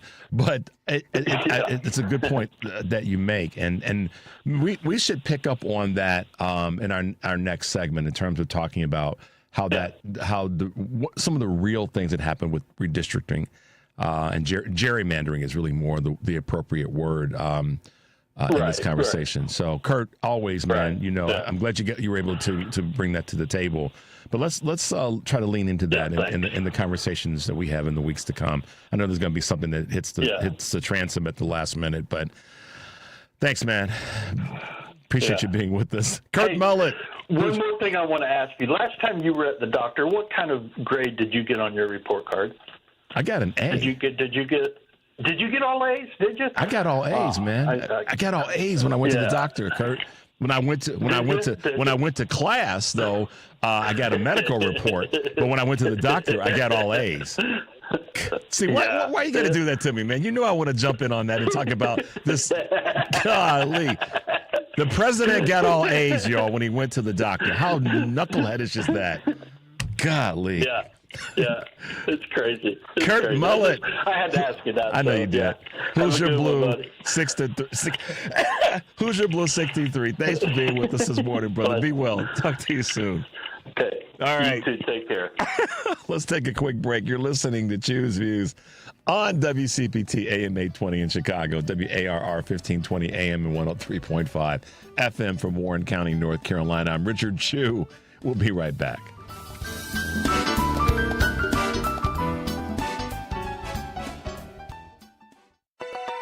Check up on health with Chris Whitting. Planning for healthcare costs as we age is daunting. Gal Wettstein is a senior research economist at Boston College. For a 65-year-old today, over 80% will need some amount of long-term care. Now, a lot of that is going to be things like cooking, managing your budget, shopping, things like that. But then almost 1 in 5 will need what we call high-intensity care, which is assistance with at least 2 of the list of activities of daily living, which is walking, getting out of bed, using the bathroom, showering, getting dressed, things like that. Basic activities. So more than 2 of those, and we'll need that help for more than 3 years. Professor Wettstein points out that the average cost of long-term care is substantial, with a semi-private nursing home room costing about $100,000 per year. With Checkup on Health, I'm Chris Whitting. Still struggling with gas, bloat, constipation, nausea, or diarrhea? Have you tried eliminating foods but felt no change? It's time to call the tummy whisperer, Renee Barish at Digestive Health Solutions. Renee uses targeted testing to reveal exactly what's happening in your gut. Gut bacteria plays a key role in all your body functions, from cardiovascular regulation to brain function. When the gut is imbalanced, you may experience symptoms that extend beyond the gut, such as anxiety, skin issues, poor sleep, or increased risk for disease. Digestive Health Solution uses advanced testing to identify harmful microbes and evaluate the overall balance of the gut ecosystem.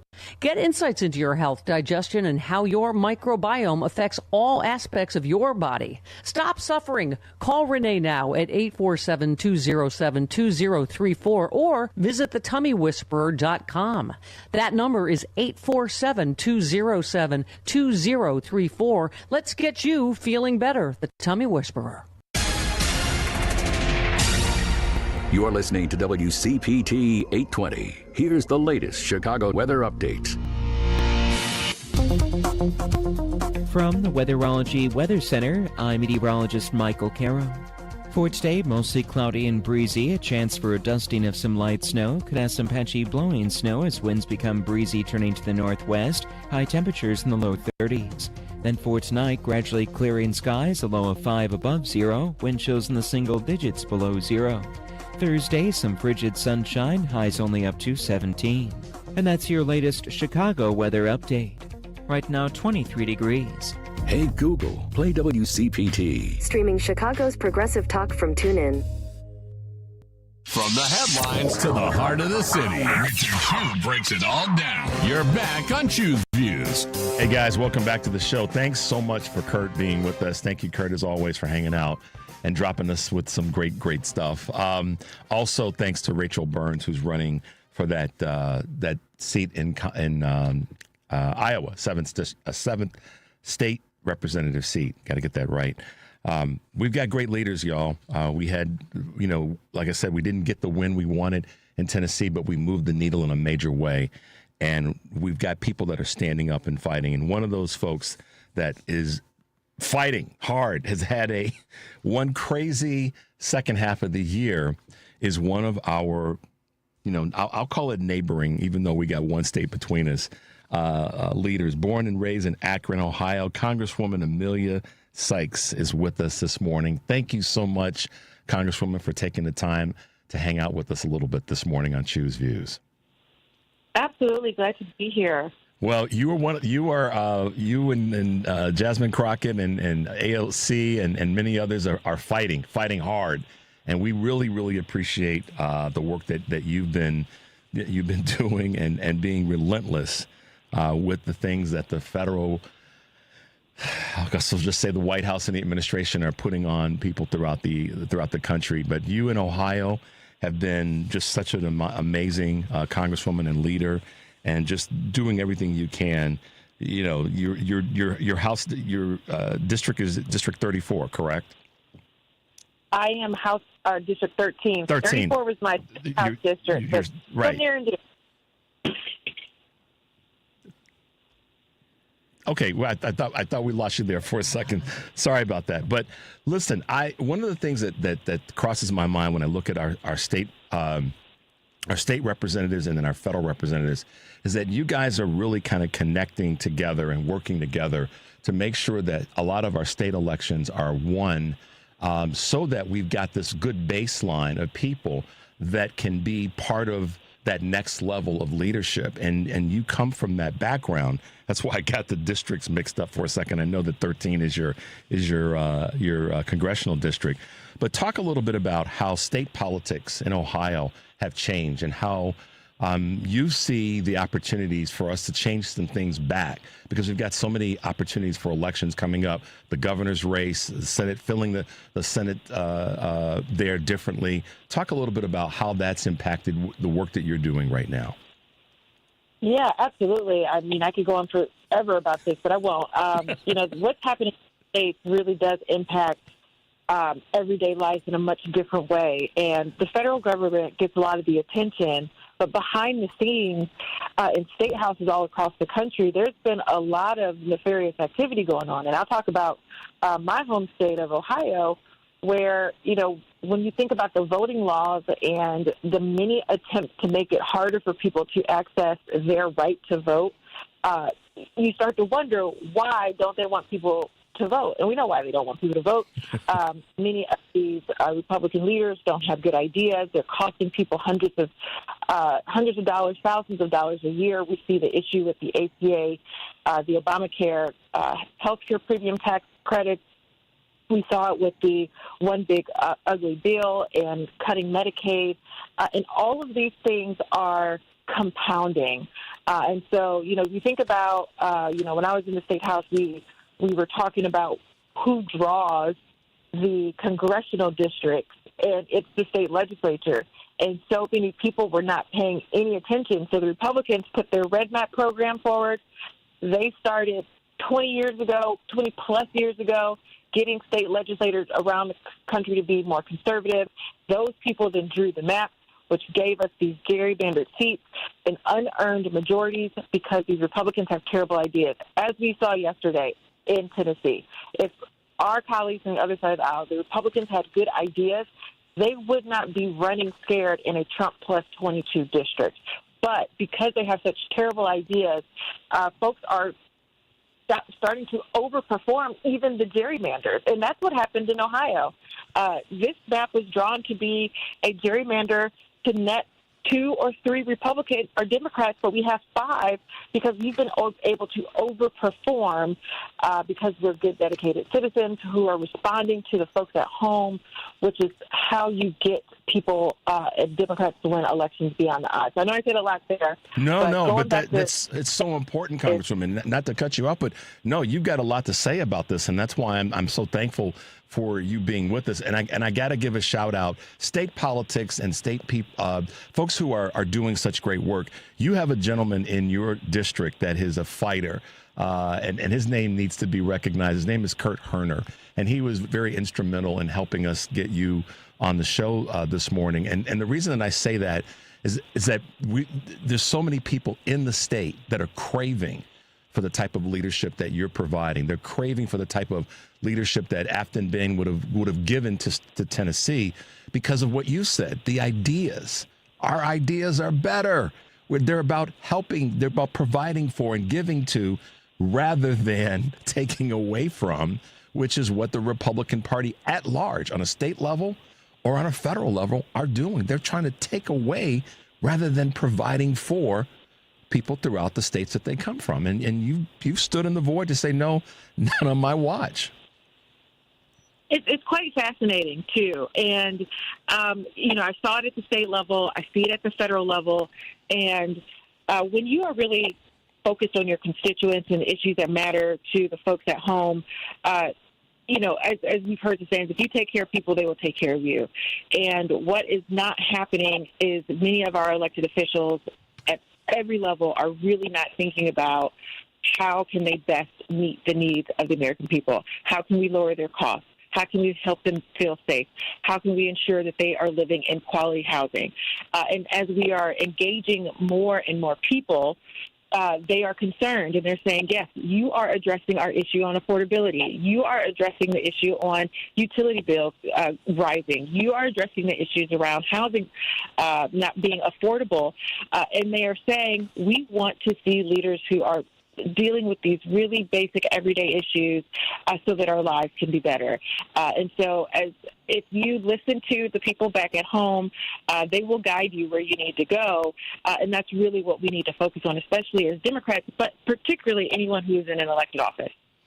It's so important to have representatives like you. Obviously, I'm here in Chicago, but we have folks that listen to our show all over the country, and what they're saying over and over again. We just had Rachel Burns on, who's running for a state seat in Iowa, say the same thing. It's getting to the people where they are. Anderson Clayton, who is the chair of the North Carolina DNC, or Democratic Party, is saying the same thing.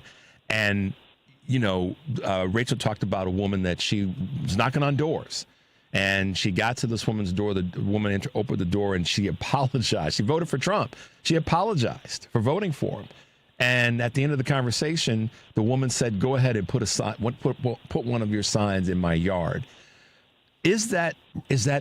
I don't want to say is that real, but is that something that you're feeling and seeing as a shift that is actually happening in places that have become red? We are. Now, I'll say in my district, it's about as 50-50 as it comes. Trump and Harris were split right down the middle, and a little over 100 votes separated them. So I do still have a lot of constituents who are very supportive of the administration, who tell us all the time, who want to see some of these policies enacted. But what we've had to do is just talk to them about the practical reality of, remember when they said on day one your costs were going to go down? What does your electric bill look like today? Let's look at your grocery receipts from January versus December. And so these kinds of conversations are allowing people to perhaps just say, listen, you know, I'm not going to criticize you. I'm not going to make fun of you, but let's just look at the facts together. And folks they're starting to say, hey, maybe I did vote for Trump in the administration, but this is not what I wanted to see happen. And they're allowing themselves to take different opinions. And so that's where it becomes important for us to, as you mentioned, meet people where they are and show them that we have plans for reducing costs. We have plans for keeping our community safe. We have plans to make sure that folks can live their American dream, and we can't be afraid to go out and talk to them. And I think that's one of the great things about, we've done town halls consistently where we've heard good, bad, everything in between, but it allows people to come and say, I at least shared. Maybe she didn't agree with me, but she at least took the time to listen. And that kind of service is what's really important to people. Without a doubt. You're listening to Choose Views on WCPT AM 820 in Chicago, WARR 1520 AM and 103.5 FM from Warren County, North Carolina. I'm Richard Chu, and we are talking with Congressional District Leader Emilia Sykes from Ohio, from the 13th Congressional District. And I'm so proud to have you with us this morning. Let's talk about an issue that's really important across the country right now, and that's care, medical care. You've seen some changes there in Ohio that I know that are important to not just the state of Ohio, but the region because of the numbers of people that have come to Ohio over the years. Talk a little bit about what you see happening with care as it relates to what the federal government is doing to put more pressure on the states. Sure. The One Big Beautiful Bill was an awful deal for Americans, just full stop. And particularly for my district, we are very reliant on healthcare services and systems for our local economy, not just the care that they give. They are our largest employer. So cutting $1 trillion from the Medicaid program means there will be fewer healthcare workers. That means there will be fewer opportunities for people who have substance abuse or who are trying to wean themselves off drugs to get the assistance, because Medicaid is the number one provider for substance abuse treatment.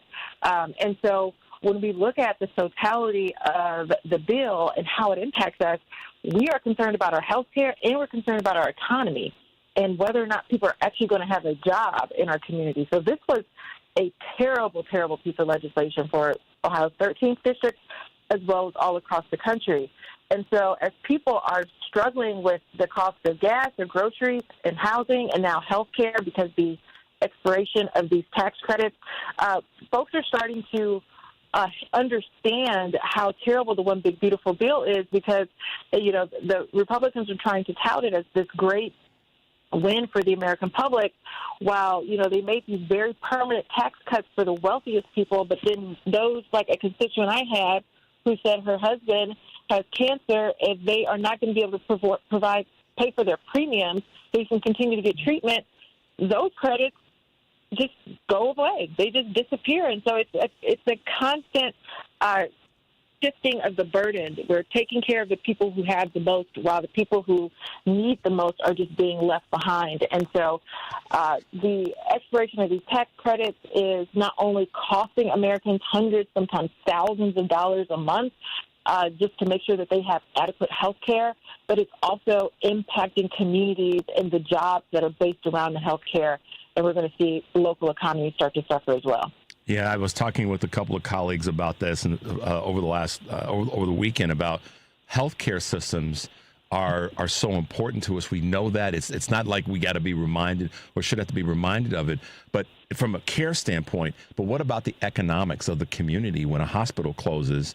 That's devastating because in many cases that hospital or that medical care facility is the epicenter for a community because of all the jobs for the people that come to that hospital to work, the people that spend money at the businesses surrounding that hospital, and the list goes on. So it's more than just, not that the care is less important. I don't want to say that would be wrong on my part, but the care plus the community suffers from this. And in many cases, if it's rural, and this is what just breaks my heart sometimes, that community is a voting red community that then votes to do something that's going to ultimately harm themselves. And I struggle with that one, Congresswoman.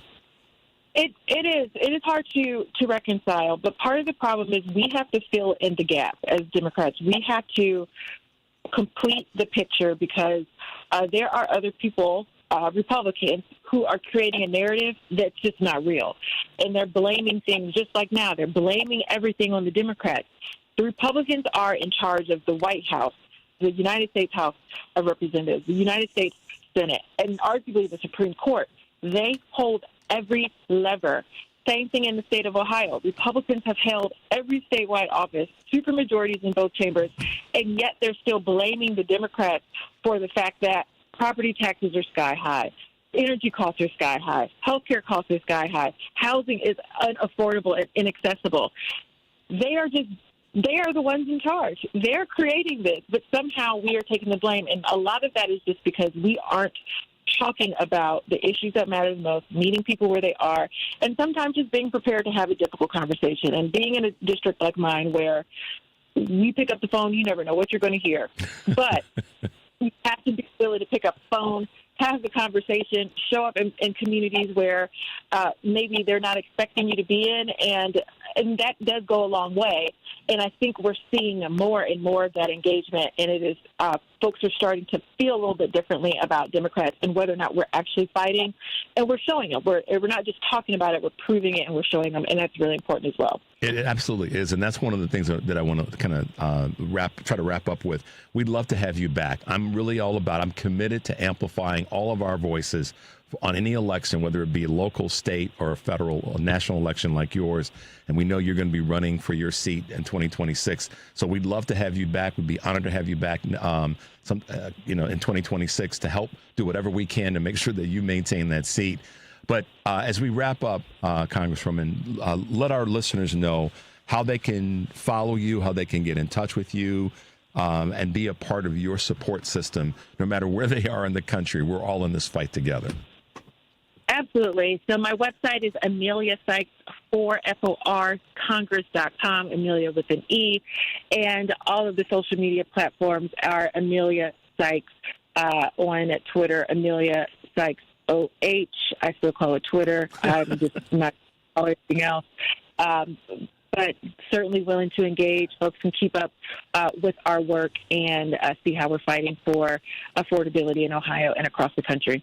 Absolutely. From the 13th Congressional District in the great state of Ohio, Congresswoman Emilia Sykes, thank you for being with us on Choose Views this morning. Have a great rest of the week, and we'll talk to you soon, okay? Thank you. Stay warm. You too. Be well. Bye-bye. All right. Thanks to the Congresswoman for hanging out with us for a little bit. We know that they're busy. Their schedules are tight, and they got a lot to do. And thanks to the team that helped to put that together, from our man Kurt Herner in Akron to the Congresswoman's staff that were huge in helping us make that happen. We'll have her back in the future. Let's take a quick break, Henry. You're listening to Choose Views on WCPT AM 820 in Chicago, WARR 1520 AM, and 103.5 FM from Warren County, North Carolina. I'm Richard Chu. We'll be right back. This is WCPT telling you how you can shop blue. Thomas Edison invented the first light bulb, but however, did you guys know that Lewis Howard Latimer, a black man, improved upon it? That's right. Latimer's light bulb was made to last longer than Edison's. Latimer later sold that light bulb to the U.S. Electric Company in 1881, making light bulbs more accessible and affordable to the community. Here are some light bulb companies that support the Democratic Party. Philips Light Bulbs. Philips supports the Democratic Party very highly. In 2024, Philips donated over $400,000 to Democratic candidates in 2024. GE, General Electric. GE roughly is about 50-50 split with candidates they donate to. In 2024, 54% of GE's donations went to the Democratic Party, including $159,000 to Vice President Kamala Harris's presidential campaign. Hey, guys, want to hear a joke? How many Republicans does it take to change a light bulb? None. Donald Trump just says it's fixed, and they all sit in the dark and applaud. This has been WCPT telling you how you can shop blue. WCPT 820, Chicago's progressive talk, where facts matter. You're listening to Choose Views with Richard Chu. All right, guys, great to have Congresswoman Emilia Sykes with us this morning. Follow her, get involved. Yet things have changed in Ohio in terms of who's running and all that, but that doesn't change the fact that we have to. I'll circle back to where we started with the show today. We did not win in the Tennessee race. We know that. Said it earlier.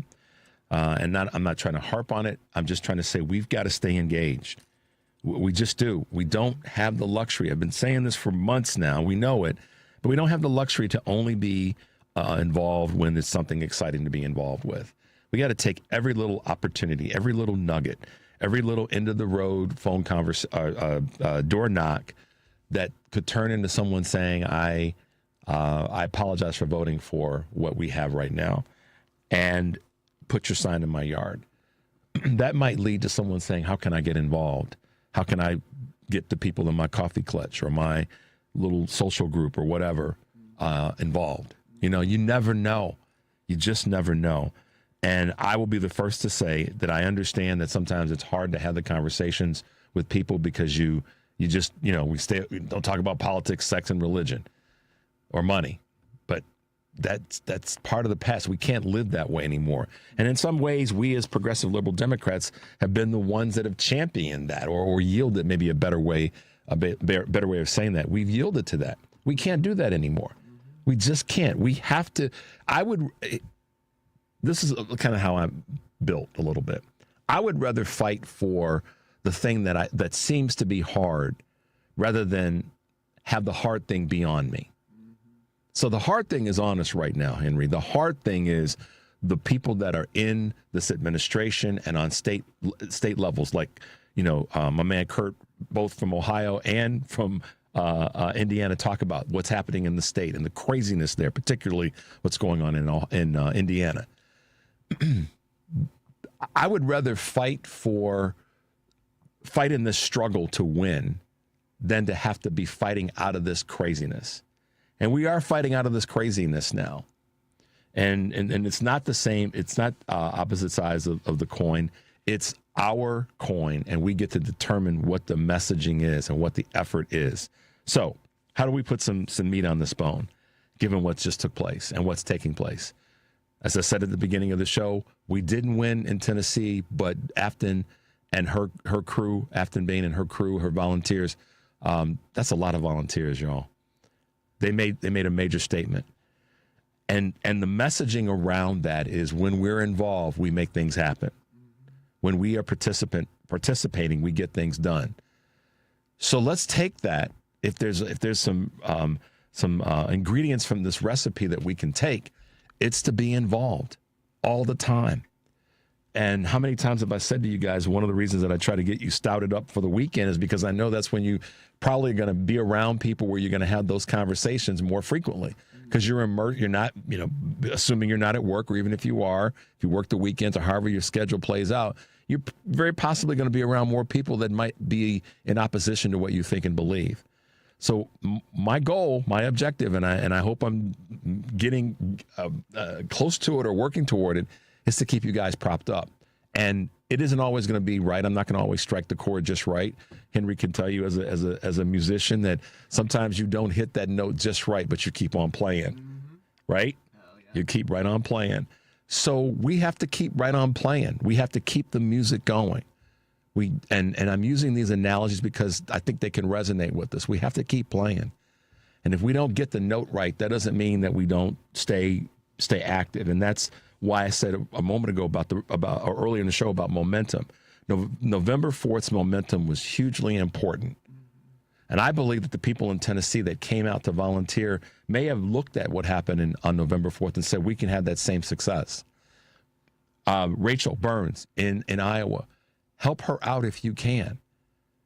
Help them break, because again, I've been trying to make this connection for months now. The state elections set the tone for things that happen on a federal level. And just looking at redistricting as an example, okay?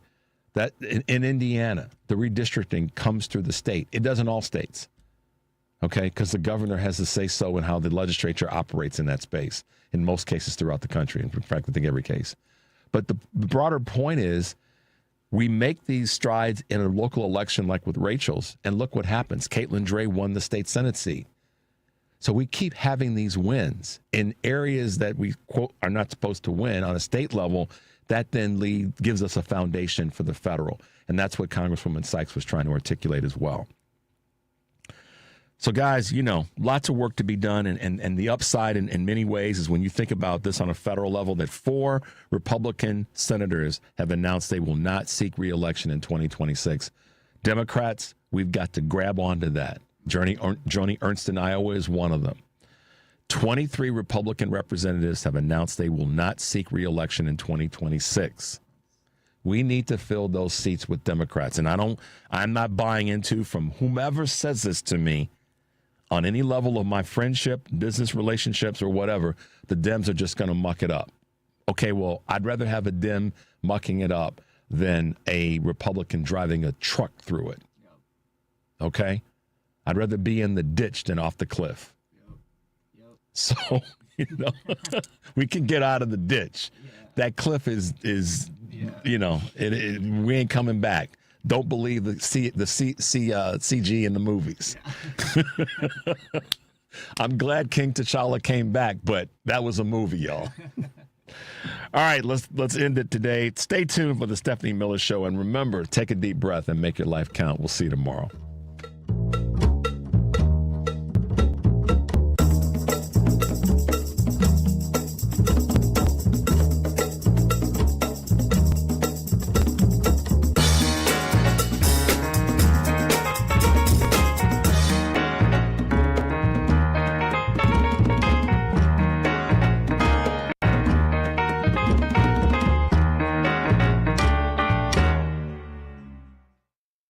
Imagine having all the money you need for retirement, all the income, every month, guaranteed. That's Secure Future Investor. Secure Future utilizes an indexed annuity tied to growth in the U.S. stock market, but without any risk of loss ever. That's right. No matter what happens in the market, your investment can never decline. Down years, you're insured against any losses. Boom years, your retirement account grows exponentially to increase your worth. Whether the market is up or down, Secure Future Investor can set you up with guaranteed money for life income. It's the difference between thinking you have enough money to retire and knowing you're getting that retirement check every single month for the rest of your life, no matter how long you live. Over 40 years old? Call now. 888-509-2228. 888-509-2228. Sponsored by GP Agency, Inc., Raleigh, North Carolina. Licensed in all states. Performance may vary. Consult with your financial professional before making an investment decision.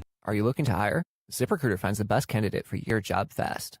Try ZipRecruiter for free at ZipRecruiter.com/free. That's ZipRecruiter.com/free. AP News, I'm Marcela Sanchez. The Chinese government expressed its opposition to any U.S. move to shut down Venezuelan airspace. President Trump said last weekend